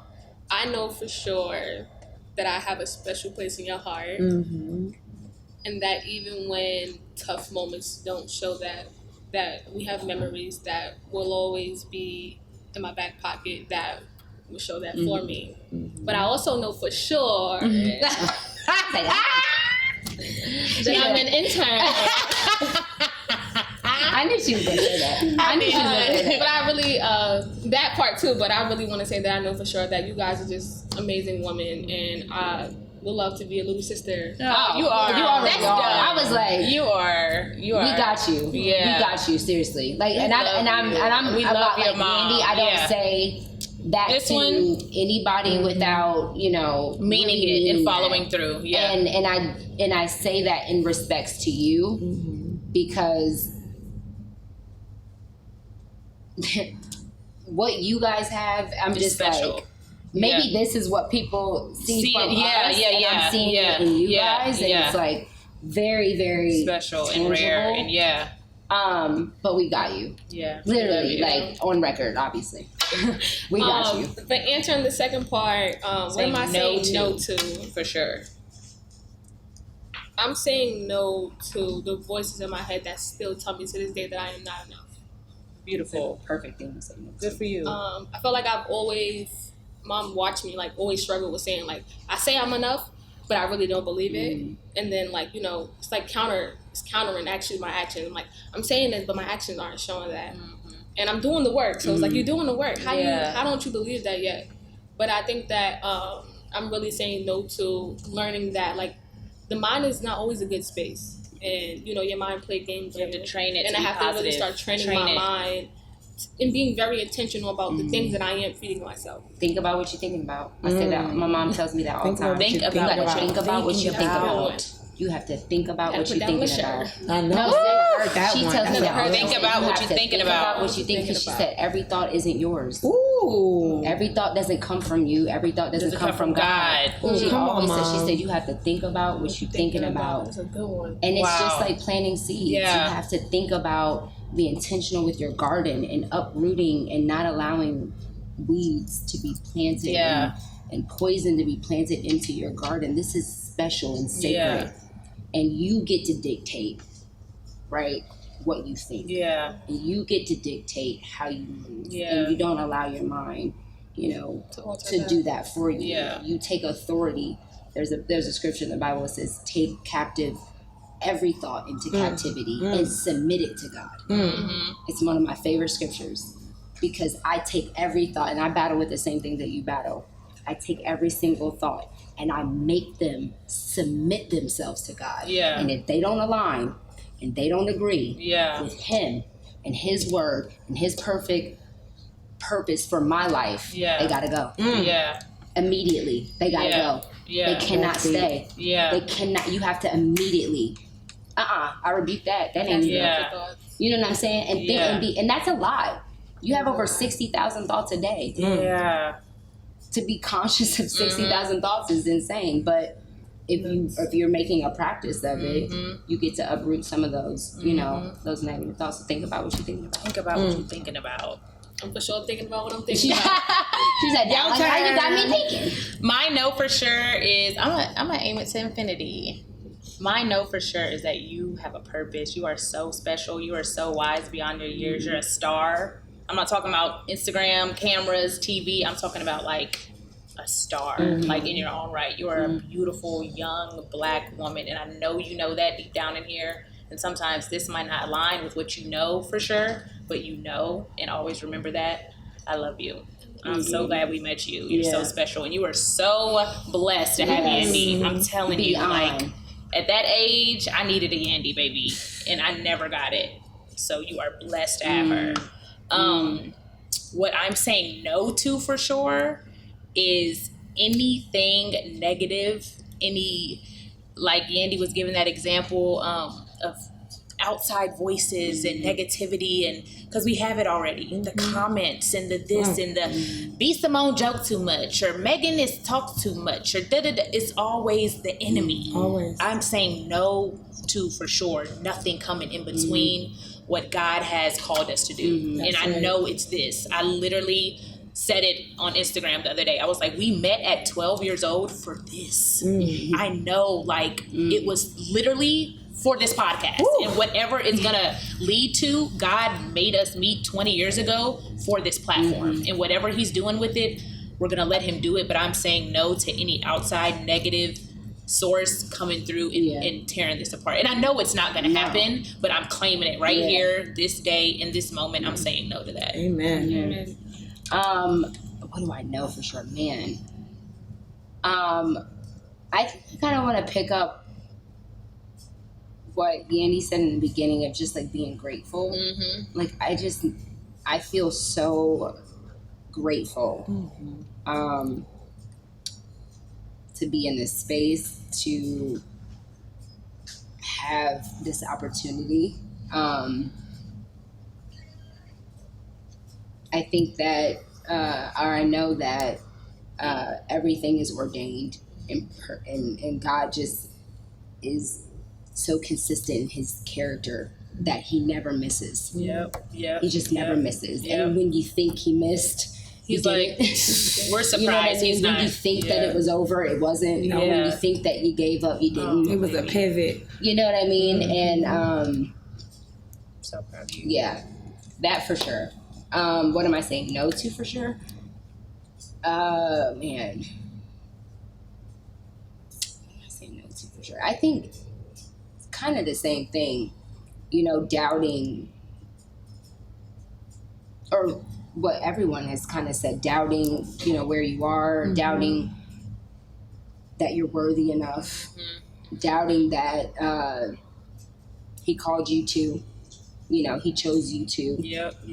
That you have your own lane and you have your own purpose. So I think I'm saying no to even stronger to those negative thoughts and that negative energy and force that tries to say, no, just go back to the background. Just go back to serving in that way, in the dark. Just, that's where you're comfortable. That's where it's easy. Just go back to that. And submitting my yes more to God and saying no more to that stuff, to the negative part. So, you got this, bitch. so fucking Cheers! I love you guys. Andy's drink is gone. What you cheers into, sweetie? You drank it? Listen, every time I have to fight tears, like I was like, we love you guys. Thank you guys for tuning in to this episode. Oh this my is God. Great. This is. We love y'all. I don't know how many parts this ended up being, but this was therapeutic. It was needed. We never planned this. We never have outlines. We jotted down a couple bullets of things that we wanted to ask them. We always try to let God lead us, and everything that was meant. Honestly, everything that was meant to be said was said, and we hope we touched you. We hope you enjoyed this episode. Thank you so much, we love Yandy and Infinity, for like thank y'all. giving us your time. Even though B messed up the first. What'd I do? The first link up. I ain't never been with anybody. What? I did not do that. Love you. Cheers to peace and happiness. Cheers. Love you guys. Andy. It's a little drop. Bye. Bye, guys. Bye. Thank you guys so much for tuning in to the Know For Sure podcast. Make sure you keep the conversation going and use our hashtag KnowForSurePod. Yes, we want to see you guys share the hashtag KnowForSurePod on all social media platforms. We want to keep the conversation going. Keep it going. Go to the website, KnowForSurePod.com, and follow us on all social media platforms, Instagram and Twitter, KnowForSurePod.